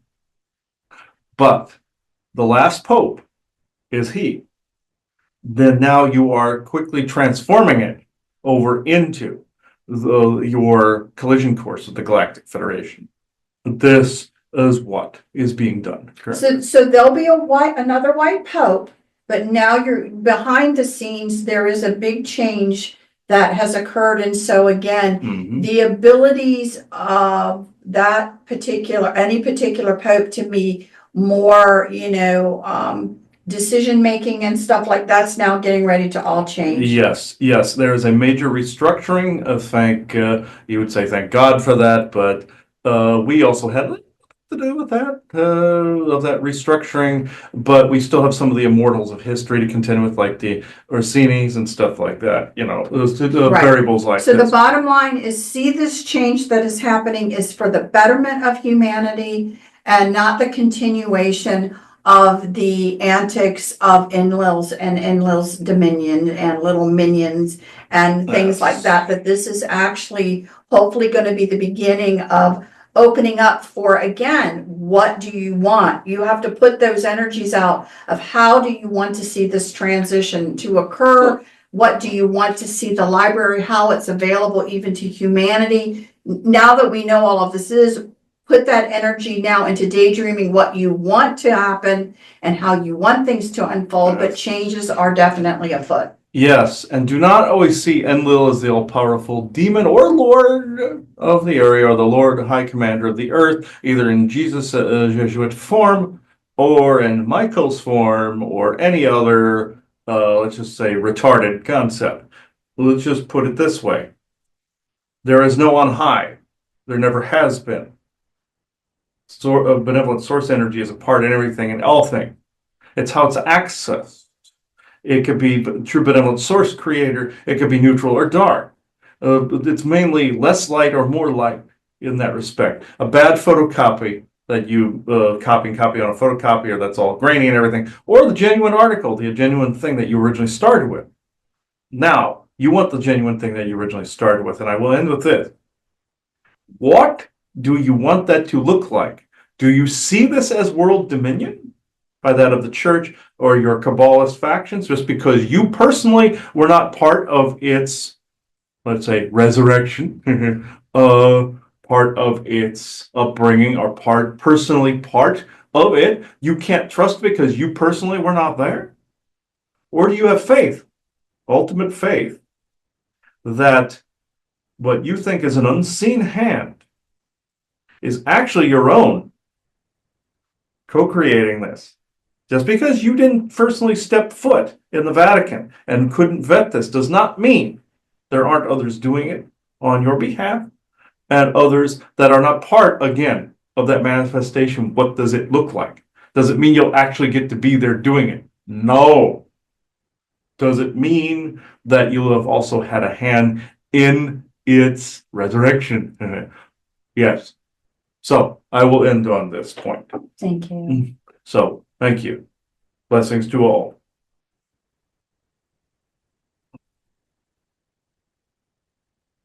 Ooh. Okay. Yes, that does actually quite interesting.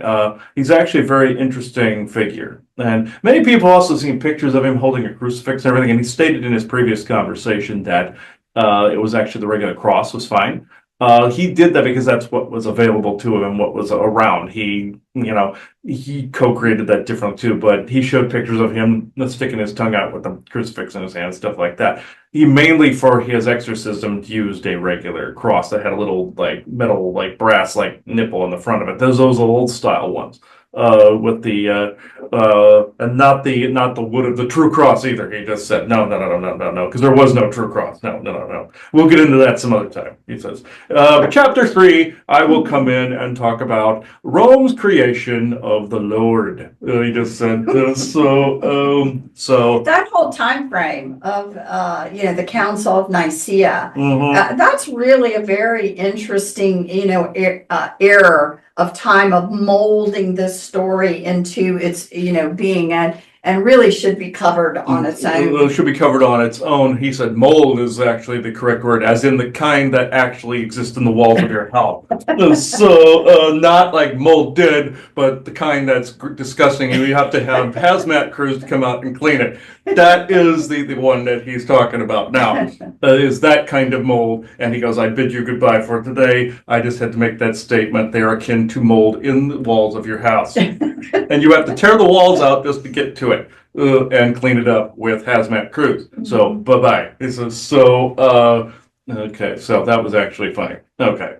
Now he made another blessing for the end of this. Let's see. For those wrapped in current Catholicism, may that be the jump start to seeing through the veil of illusions. Of plenty are they, Father Gabriel Amort.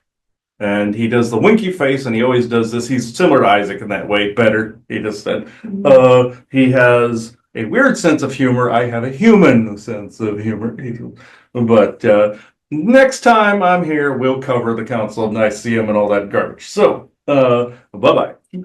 So, at this point in time, if you have anything else to add? No. Okay.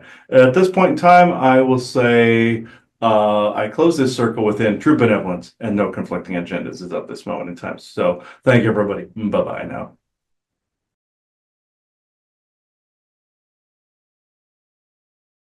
I wanted to come to, me and Joanna wanted to try coming to England at some point here too. Avoid it for now. It's Yeah, fucking shit she's show. like this. She's like this. You're like this. So. Oh, it's fucking horrid. Yeah, Cromwell would come through. I don't know what he would bring forth. Oliver Cromwell. True benevolent Cromwell, anyway. True benevolent Oliver Cromwell. Yeah. Oh, okay. Sorry, Orthop. I know you wanted to talk, but give it a minute. Hang on. Let me. I'm going to look at his image up. This will help things. Because I know he got replaced at one point. He got what? He got replaced, Cromwell, at one point. Okay. Well. Okay. Yeah. Born April 25th, 1599. Died September 3rd, 1658. Yeah. All right. English statesman, politician, soldier, widely regarded as one of the most important figures in British history. He came to prominence during the Wars of the Three Kingdoms, initially as a senior commander in the Parliamentarian Army and early as politician. Okay. Oh yeah, the Cromwell, the one that was what was the king he was against? Charles the Second. Charles III. Charles the Third. Okay. Charles the Third. Okay. Oh yeah, and it was basically Parliament versus the sovereign, and then Charles was the first one to get beheaded. Yeah. As far as I know. Yes. Okay, I just heard. Yeah, I've talked to you before, Cromwell, in someone's session. This was a while ago, though. I believe I've spoken to you already. It was somebody that had a lifetime in that period, and he spoke briefly too. So interesting. Whoa, you are strong. There's something else going on here. Orthop and Isaac and the rest of you. why is he is immensely strong. Are you spirit? Okay. Ooh, there's something you wanted to say here. I'm trying to see what part of the specific to the history did you want to talk about here? Okay. Okay. Okay. How did you die? Okay. Uh, David. Okay. Well, die. Okay. Okay, Cromwell died on 3rd September 1658, age 59. His death was due to complications relating to a form of malaria and kidney stone disease. It is thought that his death was quickened by the death of his daughter a month earlier. Cromwell appointed his son Richard as his successor. So, are you trying to say, Cromwell, you were murdered? Because I don't think you're completely ghost or spirit. There's somewhere in between here. So, were you murdered? Yes. So was the speculation correct? Did your daughter actually do this? Hmm. Why? Because you appointed your son successor. So was he in on it too? Or did he just kind of turn a blind eye? Blind eye. All right. So meaning to get your position essentially. Oh, he said he was slightly stupid, but not a murderer. Okay. Didn't have the experience, but your daughter, on the other hand, why would she have done it? Did she think that she was getting the position? But what position would you have had here? You weren't sovereign. Uh, uh, so you mean just assets? Yes. Yes, you're hard to see, Oliver. So you're very difficult to see. So No, because the energy around the UK at the moment is really bad. this is what you wanted to say. Okay. Hmm. I'm just getting images of your country on the verge of like another revolution of some kind, where people will be forced to get along after this happens, regardless of what the political or any other side, from your trans to your straight to your gay to all of it. It's being overbloated to cause war, but you're quoting me. Okay, basically saying uh, why didn't England stop some of this earlier on? Because normally when a sovereign would, and I said this, normally when a sovereign would go overboard, they chop their head off, just like what happened to Charles III. So, and he was the only I think sovereign. it's I think it's heading that way. Charlie, we've got right now. Uh, exactly. He said this guy, Starmer and a couple others are incarnations of people from his period. And they're reenacting some of the stuff that happened then. Uh, in what way? In what period? Is it in Charles III period? In your period, Oliver? Yes. Are you saying Charles III has been reincarnated? Yes, he has. Okay. Um, so there were also loyalists to his too. That's why that war went on for so long. And what about? And I know you're related to Scottish royalty too. I believe Bonnie Prince Charlie was in your family tree as well, if I'm not mistaken. Uh, yes. So there's a lot of controversy there as well, where parts of the family tree tried to take over in that area as well. But so how? Boy, this is murky. Which person that exists now, in your opinion, Oliver, is the reincarnation of Charles III? Is it Starmer? No. Okay. Come on. Is he working within Parliament and not I mean, of course, Prime Minister is, but is it a sovereign like one of the royal family, or is he working within Parliament? Because it would make sense that if Charles III wanted to retake over and return things to the kingship the way he wanted, it would make sense that if he would try to do it within the parliamentary body. So to try to undo versus the sovereign, which basically virtually has no power. So now, this is correct. Lee said my assessment is actually correct. So ooh, I'm getting a strong pull towards. I don't really know the names of some of your people there, but I'm. God, who is this I'm looking at? Um, Not the prime minister. He's underneath the prime minister. He's not. That's not. He's not Starmer. So it's somebody Which underneath him. which party is he? Which party is he in? Party, sorry, is he in? What are your two parties there? I know you have a two party.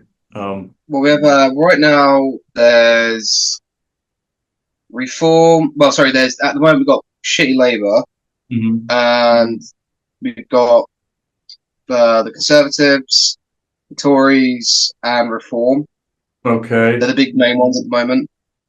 Are the Tories the ones that are the biggest pain in the ass? Uh, on your side, so I keep getting Tories, so it's like Probably is. I'm not sure, but I know. I don't know if Labour are just fucking. Because we've got 4 years of this shit. this is odd. I tried to gravitate towards a single party like the Tories, and it's like he's telling me that he's in all of them. So You'd the have to. What you do? Go online, type up UK Parliament members 2025. okay, let's see. I'll do this real fast. Okay. UK are member 55. All right. Let's see if I can peg this out. That's if I can spell. Okay. Uh,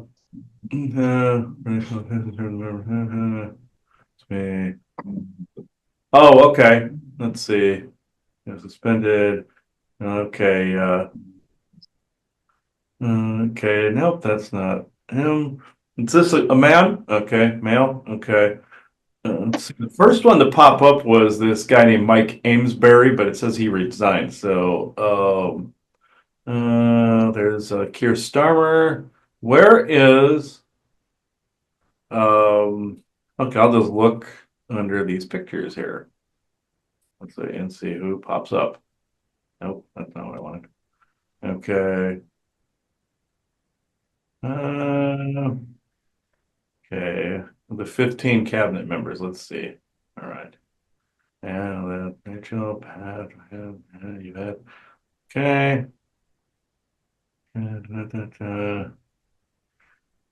Why do I keep gravitating still towards Starmer? It's like is Starmer related to like old royalty or something? Because um uh like an old royal line because it's like that's part like they're trying to say he's part of a family tree from back then. It's like an extended family from then. They're trying to say he's related to several of them back then. Um, Isaac said, "Duh, their family tree doesn't fork." Okay, you want to talk about incestuous, creepy? Look no further than some of your politicians and sovereigns. All right. Well, that makes sense because he what was it? He approved the incest law now. First cousins can marry each other. So okay,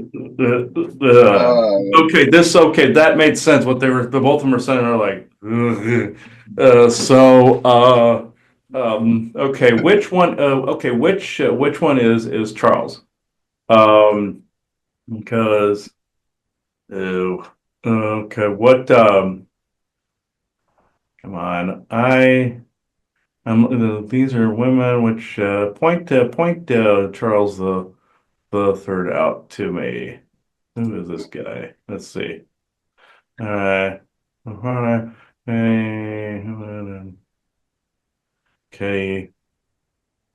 Okay. There's a guy that popped up. His name is Derek Twig. Let's see. Derek Twig. Huh? Derek Twig. I'm just trying to remember the names. Yeah, I'll show you the picture. Hang on. Trying to wait. This guy's hard to pinpoint. Let me see. This is one of the guys that popped up too. Uh, Frank Twig. Is he Charles the First incarnated? Is he? It's whoever is just under the prime minister. This guy feels like he still has some of the family tree in there, but not as much. Uh, member of Parliament. Oh, he's just a member of Parliament. Okay, I'm getting a no. Let's see what this Nigel guy is here. Raj, yeah. Farage. Okay. Yeah, he's another dark one. Yeah, he's turned. Yeah, he's definitely turned, but that's still not Charles the Third, guys. Which one's Charles the Third? Uh, Andrew Gwynn. He's just a member of Parliament. No, none of these fit, for whatever reason. The only one that even comes close is him. So, Fuckface, yeah. uh, so God, he.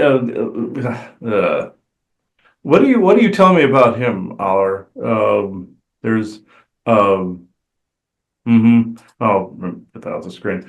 He's telling me that that Starmer is he's into like all these depraved things in the background and everything. Like he's actually Oliver Cromwell's able to just watch, you know, behind the scenes of these following some of these people around, and he's shown me that Starmer's into like the depraved like sex parties and all this other shit, you know, and so was one of the others on that list too. So the other one on that list that was also was that Nigel Farage guy. Yeah, Nigel Farage, yeah. Uh, he says both of them are in on this, but you never answered me which one was Charles the Third. I'm curious as to how he reincarnated as not a sovereign. Um, oh, I get it. He realized going down the ladder a little bit, then he could rise to power and then continue his agenda from back then. Is what you're telling me. Why is his oversoul allowing that shit?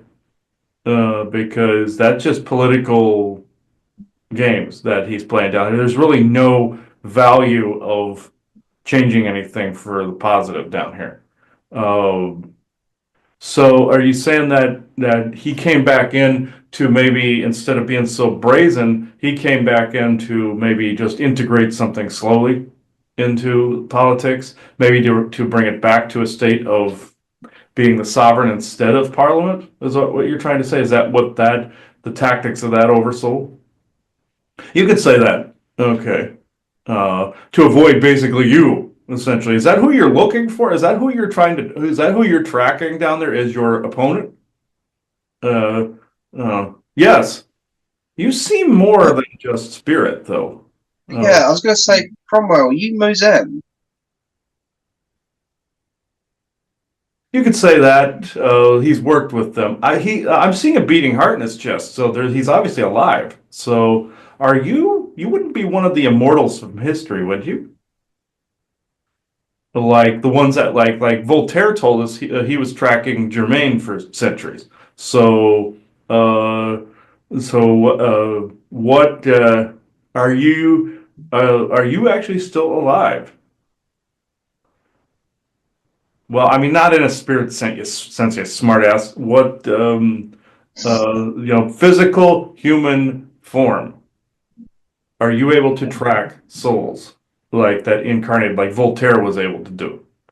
Yes. Okay, so you're physically still around. Mm-hmm. Yes. Okay. So interesting. Either you've found some way to become immortal, or you're a vampire. One of those two. And I don't think you're the latter. I think Starmer's closer to the latter than you are. So let's say, that is true. You got to be working with either Mozen or some derivative of the one of the groups. Um, Witcher types, would you say? huh? Witches, would you say? Witcher types? Yeah, like a Witcher type, like a Monster Hunter type. Yeah. Were you doing that against the Sovereign then? Because trying to trying to displace somebody who was actually committing really egregious wrongs then? Because there was more to this story than just it was Parliament versus Sovereign. That's what history says, but you you were actually after something else. Completely. Exactly. Exactly. Then why did you say your daughter murdered you? Was that because the how can I put it?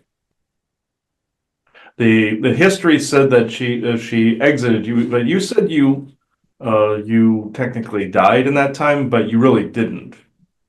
It was more like your own children more or less betrayed you. They thought they actually did do something to you. Mm-hmm. Okay. There's something you're not saying. I'm having a hard time seeing you. Hmm. Okay. You're very similar to some other beings I've run into, though. Yeah, Voltaire I know is still around. And Germain's still around. But what are you saying about Charles III? Because even if he had been vampiric or something like that, cutting his head off would have solved that. So if they burned the body, that would have solved all of that. So what? Not a vampire, but he was into some dark crap. Of course, given the period. Given that period in time, there was a really creepy war of attrition going on at that time with the bloodlines and everything. Well, actually, that was earlier, but it continued on through history. There's a But lot of that in the 16th period. There was a lot of witch hunting going on, yes, absolutely, yes, yes. and Um, he's saying, oh, not the good witches too. These are the really dark, Yeah, the like ones witches. that started that whole mess with the witch hunting to begin with, they figured they'd misdirect onto other people so they weren't hunted and they could continue in the background. This guy was hunting those types. So And they blame the Christians for it, saying, yeah, oh, the Christians just accused innocent women of doing. yeah. Yes and no, that's true, but he said for the most part, no. This is true. You know, people, no, the good Christians not following Enlil were Uh-huh. actually hunting the bad ones. Yeah, Uh-huh. Yes. So he was under like a Christian order type of like guys, but it was think like almost like Van Helsing where you were like with like yeah, that uh like the Witcher types. Yeah, yeah. And also like with Father Amorth, Gabriel Amorth, from Pope's Exorcist, he's in a similar type group there, Oliver. I know that. He founded like it was the order of Saint it was like the order of Saint Paul or something like that, and they went around doing this exact thing too. He was reportedly like they made the movie The Pope's Exorcist after him, so it was like a Witcher monster hunter type person. So yeah.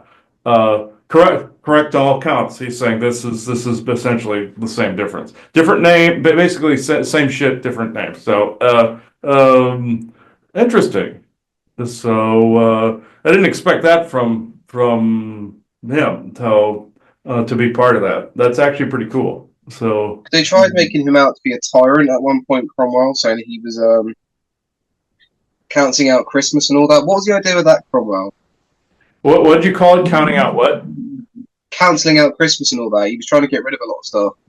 He was What was trying to stop the worship. He was trying to stop because he knew that it was actually dangerous. He was trying to get people to stop worshiping Enlil, is what it was. Um, and it was. I fully get that, but moving against his servants, you should have known that was going to end badly. He's like, right?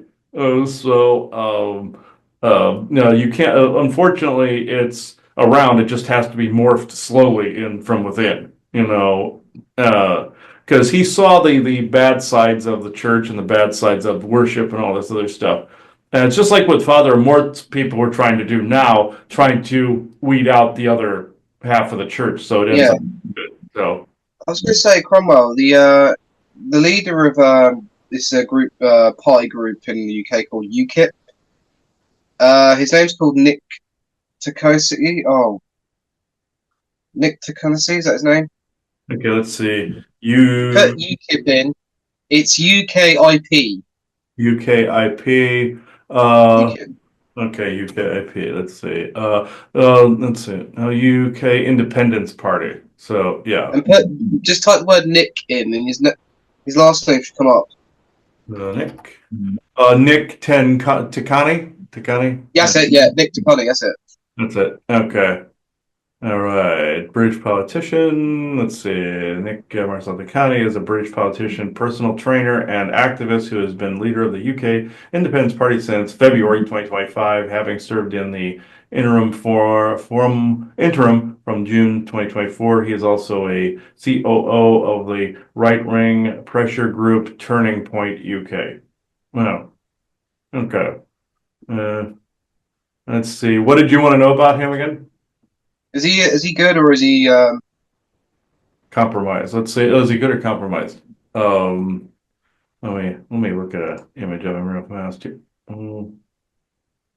Uh, I'm not getting this horrible feeling from him. He's kind of a showboater, but uh, let's see. Well, there is some confusion there, but I'm not getting like outright evil. Yeah, Uh, because he's all for the freedom of speech in his country, and he feels like it's being destroyed. yeah, he's getting hit Uh, with confusion at times, like we would, but I don't get evil from this person. So it's because uh he is good. He's very intelligent in what he says. yeah. There's this one school here that tried cancelling out Easter holidays Mhm. because in the name of diversity. Oh, yeah. The I just saw him go "Ah," like that. So but there. Hmm? Oh, you're saying with this guy, at some point, it's like he's using that line from Van Helsing, like with Frankenstein, he was going, "Evil may have left its mark, but evil doesn't rule it." Essentially, like with this guy, with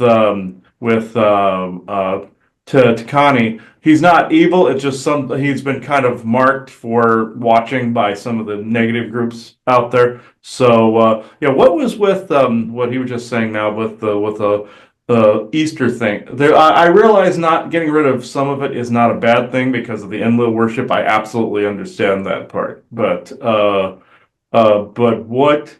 but in favor of the DEI shit, that's worse. So what? Got you damn right, it's worse. Okay, I just heard because it worships like nothingness. It's really its own independent like blob, pretty much. So that's far worse. So what what are you able to do from the background to like maybe prevent certain things? It was what was being said earlier, like with the dragon, your dragon friend there. It would be far worse if there weren't people in the background doing shit. So with the whole DI thing, is this gonna get snuffed out at some point? Yes, but does it have to? Is it one of those that has to get worse before it gets better kind of thing? Uh, yes, because you need more people backing the actual good side in this. So yes, you need the regular people have to stand up and fix this. Yes. Uh, There's another guy I follow called Maya Talusi TV. mhm. What would you make of him, Cromwell? What was his first name? Hang on, okay. I'll see if I can get him up. Hold on. His name is called. He's got a YouTube channel. He basically does like British news, the true British uh politics. I call it. Oh, Hang on, okay. he Toulouse. just goes. He's Tusi Tusi TV on YouTube. He's Tousi TOU USI 2CTV. Okay. TV. Okay. Let's see what this guy looks like. Okay. Uh, no, nope. Okay, let's see. Hmm. Oh, I'm getting not. Let's see. What party is he? Is he or he's just a reporter? Let's see. He's a reporter. He's more of a right wing reporter. He's not a right winger. Okay, let's No, see. he's a right winger. Oh, he's right winger. Writing stories and depth analysis. Okay, around the world. Yeah. Okay. Yeah, he's not bad, but there is some denseness around him, though. It's like, uh, it's Cromwell. What is your opinion? Um, he's good, but is he being like maybe controlled to maybe take it too far in another direction, possibly? Uh, Not quite. Even though he gets the same thoughts and the weird thoughts and everything in his head. Yeah. Okay. As does a The lot. same shit. He gets hit with the same shit that I did as well. Yeah. That's why he's so hardcore on what he's doing is because he's doing the opposite of what's hitting his head. Is what it is. I get it. I get Is it. he aware there's some? Is he aware there's something else going on, like psionically as well? Uh, and yes and no. He's aware that there is something going on, but he doesn't know the complete depth of what it is. It's he knows there's he knows about V2K, I believe, but that's the extent of it, of the mind control. But he doesn't know about the alien side or anything like that. Yeah. It's just that V2K. Ooh, there is something really around him that's smoky. Ooh. There is some, hang on, there's something creepy there. Give me a second. There's something trying to connect here. Whatever that smoky thing is, I'm going to get rid of it. Okay. Oh, that is a demon. Okay, all right.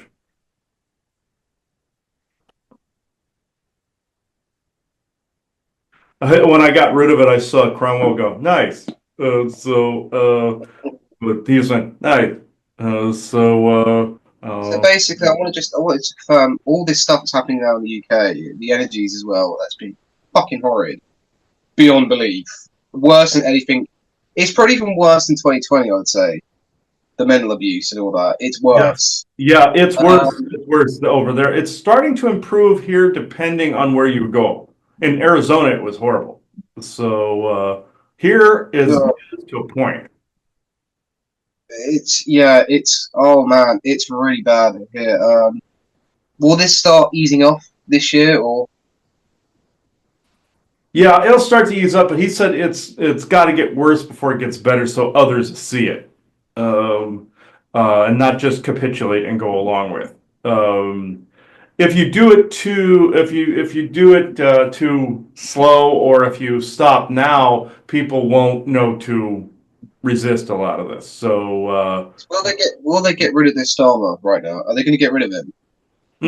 yeah, there's going to be some. Business dealings, did you say, with the United States and Great Britain? You mean Trump is going to be doing some business dealings over there? Yes. I know when it comes to the cabal families, whoever's in ascendancy, the rest have to kind of bow to them. That's the cabal policies. So even though they are separate clans and separate families, whoever's in ascendancy, that's the word they use is ascendancy. So the Rothschilds are the ones that are in ascendancy at the moment. So their tradition is whoever happens to get up on the pedestal pretty much is who the ones they bowed to. The DEI garbage was Rockefeller junk. That was what was going on. So Trump is actually his family is a derivative of the Rothschilds. I found out. So he doesn't know completely, from what I understand. He's kind of like a rogue element amongst them, but the Trump line is Rothschild. So it's just some of them have these offshoots, branches, and Rockefeller. That's why Trump had such problems in New York, is because Rockefellers they own New York, and Trump had Trump Tower in New York. That's why they're going, no, get out of our territory, that kind of thing, and just like with Saturday Night Live, where they're in Rockefeller Center, that is they're even made sketches that were about satanic rituals and all this other shit not that long ago. So yeah, that's more Rockefeller territory right there. But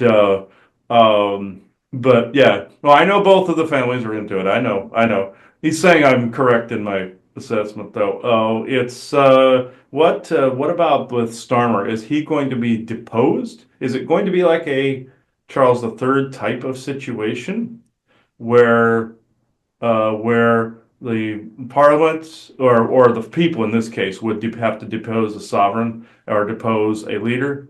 Yes, it's similar. Would they do it through traditional means like revolution, or would they do it just through information gathering, or both? A little of both. Both, I think. A little of both is what I'm getting. Uh, Yeah. so, So he will be getting his head cut off. yeah, uh, yes, some things are done in the background though. Like you'll see, like somebody retiring, and then all of a sudden they just vanish. That's usually how that goes. But he said that for the people to actually get it right and basically stand their ground with this shit, they have to be active participants in this. I fully get that. That's why I think back in the day, Cromwell tried to garner support towards getting rid of the sovereign back then. He got the people actively involved. And yeah, and that's what he's doing again. He's like, yep, rallying the troops like this. So does this motion, that means that's what he's doing. Because what Tommy Robinson is he one of your party members? Let, Cromwell, was he one of the members of yours? let's see. I'll look at his picture. Tommy Robinson. See your picture. Oh, okay. This feels. Let's see. Oh, he doesn't feel that bad actually. Is he one of yours, Crime Run? Helping. Okay. So does he know about you? Have these people seen you? And they have, but they don't believe that it's you. Yes. Okay. They wouldn't. Oh, okay. I get it. There's an analogy being made. There was this show years ago called New Amsterdam where these natives put this spell on this guy, making him immortal, and saying like he would have to find his like soulmate in order to break that spell after a while. But he lives like 600 years, and he looks exactly the same. Or it's kind of like Highlander. They look exactly the same, but. But with this, nobody would believe that this is the Oliver Cromwell. So he can be around people and talk to them and do all this other stuff. It's just, but he can point the direction of things. Are you like that character? That character, both also in the show Forever Knight, where Nick Knight was a crusader, but in this day and age, he was a cop. Are you kind of doing something similar to where you're in some political theater somewhere or some law enforcement or something of that nature? Yes. Okay. I know the bad guys do it. This guy, though, this Tommy Robinson, do you speak to him directly, Oliver? You do. Do you use the name Oliver Cromwell or Oliver anywhere, or do you have a pseudonym? Of course, you'd have a pseudonym, but which one do you use a pseudonym around him? Oh, you still call yourself Oliver. It's just that you've changed the last name. Okay. So that should be a clue as to how to locate you if I'm ever over there.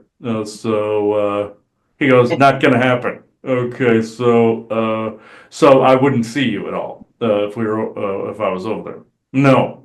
Uh, so uh, so with him, you kind of whisper in his ear and I get what you're saying. Trying to make certain changes a legal process too, to where laws are changed as well. Kind of slow dripping things like what Valiant Thor would do as well.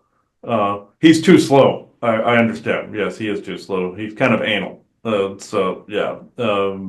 He's well aware of who I'm talking about. So yeah. Very logistical and number oriented and stuff like that. But you though are more action oriented. Hmm. Yeah, trying to rally the people, getting them involved in like in certain causes to be able to rally them up in this Robinson. What's it? Yeah, Tommy Robinson. Uh, Tommy Robinson's being heavily prosecuted at the moment. He's trying to all trying to throw him under the bus, call him a racist and all that. Oh, he hates Oh, all this. yeah, The yeah. This. designers and all this and everything. Yeah, Mhm. and basically he was the first one to expose extremist groups in the Islam. Okay. He's trying to expose all the rape gang, all the grooming gangs, and all that going on in this country right now.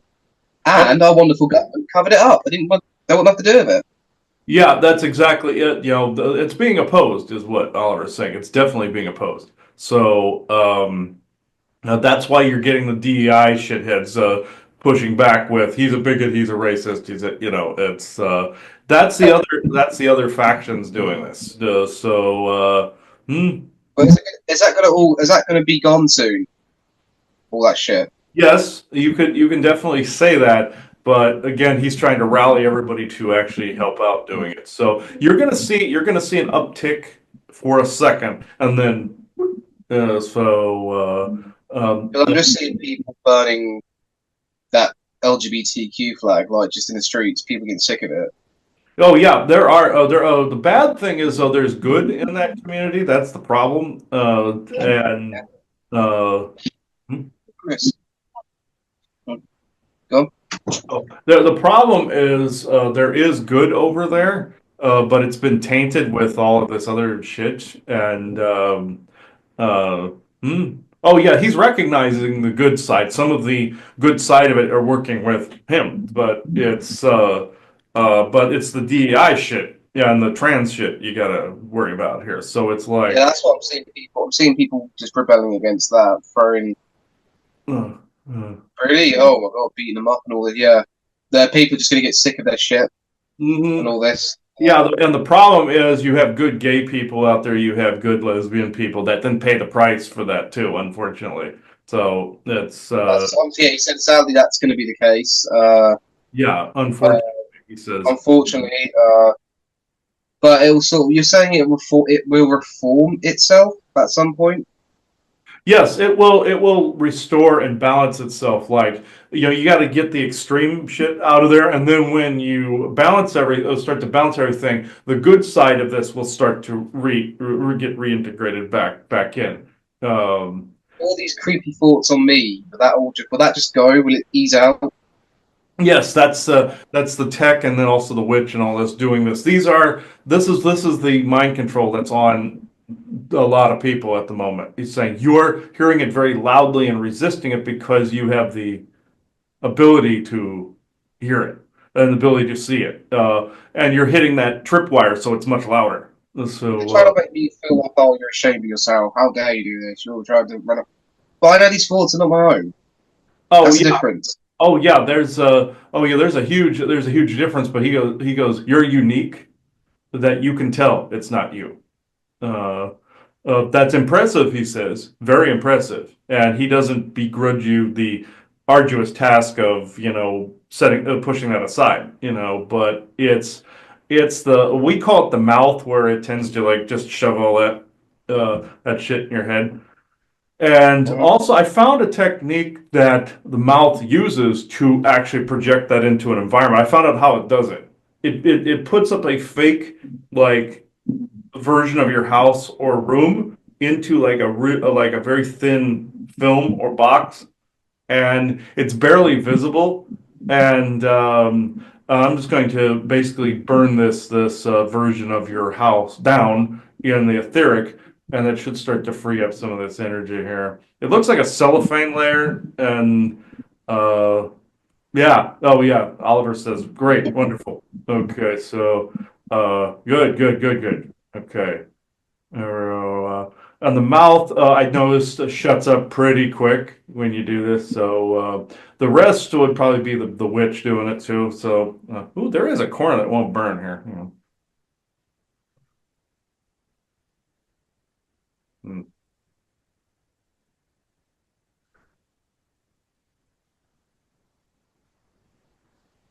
there we go.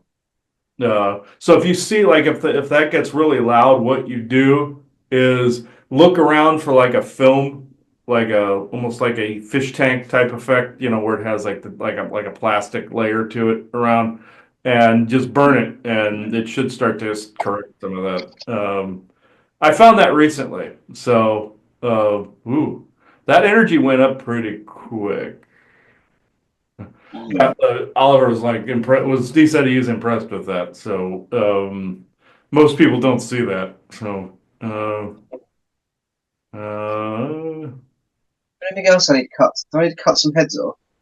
oh, he thought that was funny. He goes, right? Okay. Okay. What? Yeah, really. What? I know there's something that needs to be beheaded here. So he found that funny. Okay. Okay. Follow me. Okay. Let's see. How about what house are you pointing to? What's this? Um, ooh, there's something that's choking me there. Oh, what's that? It's just a little house in a neighborhood somewhere. Is this some kind of watcher or some kind of person that is he just some enemy combatant of some kind? Oh, you're talking about a V2K operator. Okay. Let's see. All right. Yeah, I have no problem cutting his head off. Okay. I'll look here. Mm-hmm. Uh, Sleep.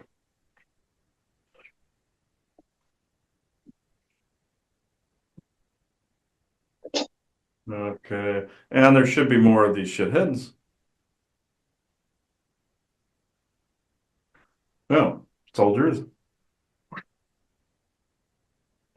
Yeah, I think the military have had a play in this too. Hold on. Okay. There's a few soldiers in there. Hmm. There we go. All right. Spend the audit over there. Okay. And okay, Oliver, you're putting some kind of quarantine bubble over that. What's this? All right. So none These are of dickheads. I've seen dickheads with Barrettes, so I know these are. Yeah, these are dark soldiers. Yeah. yeah, he quarantined the thing to contain the energies. And are you turning up a dial to fry them? Okay, like he's turning on a microwave type of thing or something. Okay, now that's impressive. Okay.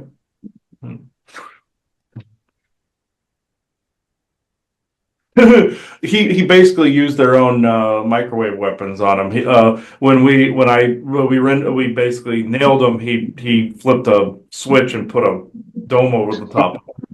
So there was like this blue yellow or blue white like dome that went over the top of it, and that's high end tech there, Oliver, to do that. Okay, now that was impressive. Okay, uh, they should be nice and crispy in there. Okay, ew. Uh, well, I would safely say they're dead. Okay. All right.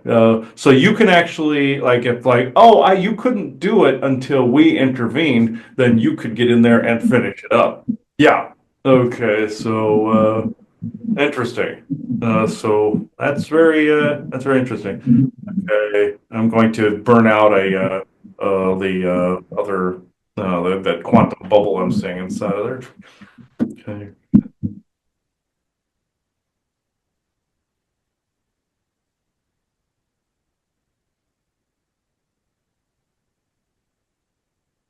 All right. There we go. Okay, so that's actually interesting. That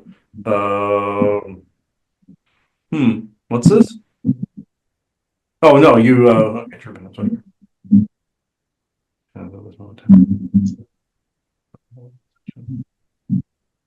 There we go. Yeah, they were in a. I think they were close to your position. They were like in a small neighborhood somewhere. Um, they were in a different frequency too. They were just slightly outside of our frequency there. I'll just clean this all up. Oh yeah, I should get you a one of these guys. Yeah. I mean, this thing's great, but it is quite awkward to use in this room.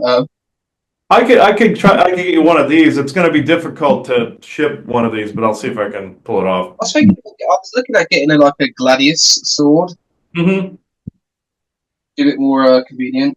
I can also send you a couple of the wax pine pitch ingots that you could melt and dip the tips of something with too. It would probably be Yeah, easier if you it'd probably be easier if you melted it and did it. But to be able to well, these selenite swords actually do the trick. I have a few out there that I already dipped already in it. I could try sending it. I just hope it would get there intact. That's the thing. Uh, uh, but the wax probably would be better if I sent you a couple of the wax things. You could melt some and use it. It'd probably be easier if I sent wax. Uh, hmm? Oh yeah, you're encouraging that it would actually work. That he could do the tip and butt end of stuff with it. Yeah, okay. But he's looking at the formulas and stuff I made. He's like impressive. So like basically like an alchemist or witch, like a Witcher type situation. So yeah, yeah. um, Similar to what Levick does as well, but yeah, he does. Yeah, I'm surprised he hasn't surfaced. I've found a few times around it. I think he's been battling the Dracos more. He's Oh been yeah, with busy with the that. yeah, the atwatics. Yeah, we call them atwatics now. So yeah, yeah, though they find that funny. I call them atwatics. He's like pretty much, yeah. Well, Joanna came up with a nickname for Pepe Orsini. She called him Pepe Le Pew, skunk, something stinks. You know, I know that's defaming the character. I know that's ironic also. That since they tried to ban that character, they're bringing him back too. It's stupid. It was the woke leftist crap that was trying to ban it. Oh, he's offensive. That crap. So this is how you turn these things back on this all this garbage. Just like during the COVID time frame, they tried to say people like us were COVIDiots. We weren't going along with the program. What did we do? We turned it back on them and saying those that went with the program were COVIDiots. You see how you mirror it back at them? That's what you have to do. You got to mirror it back at whoever is trying to create the term and trying to create a trademark, copyright, whatever. Well, you just mirror it back and you recreate the definition. So, just like we always say, to detard something, or a detard instead of a retard is someone that's coming out of going full retard, or coming out of programming to detard something. So that's another thing that I came up with something. You come up with these words and hashtags, it works. Basically, in this instance, hashtag Pepe Orsini, Pepe Le Pew, you know.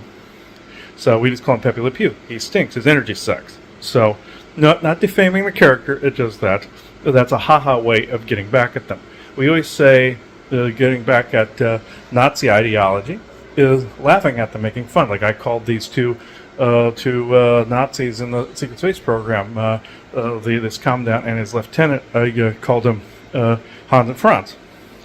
You know, things like that. Just like in Doctor Who, when they went this group in this human-like spaceship or like robot, where there was a whole crew on board. This go back to kill Hitler, but they end up going back too early in his time stream, and the Doctor was there trying to avert something where River Song was trying to also kill Hitler and also kill the Doctor at the time. He stopped all of it, and those other group basically said, "Oh, this is too early in Hitler's time stream. We'll go forward." And the Doctor tells Rory, he goes, "Rory, go put Hitler in the cabinet." I find that hilarious. Put him in the cabinet. And that's also prophetic because the Secret Space Program also releases demons, ghouls, and Wendigo, two of which destroyed an Inuit village at one point, and it was cleaned up. But they release them from a cabinet. Joanna has memories of opening a cabinet up and releasing jinn and ghouls. Just like the Dybbuk box, the famous one that the Jews actually tried to unleash a Dybbuk on Adolf Hitler, and it turned on them too, because it's feral. That's why. They had the right idea, the wrong technique. The Dybbuk box, that was made famous by Ghost Adventures, but they dragged that theatrical dumpster fire out for Halloween one year. I believe it was in 2019. No. I'm not buying a lot of that anymore because the true trench workers out there take care of it. Usually in the unseen, they don't drag out the theatrics. Just like I had a paranormal show contact me one time, Paranormal Witness. wanted some of my information, but wanted to create the over theatrics for it. I told them basically the kind version of Get Bent. So you never want to participate in that to an extent. If you want to create a show, go for it. But a lot of them out anymore are more theatrical than true science and true energy work. Just remember that. So it is. It was probably a dumb moment to some people that just heard that, but it is what it is. So it is 12:18 p.m. Eastern Standard Time, Monday, April 28th, 2025. Thank you.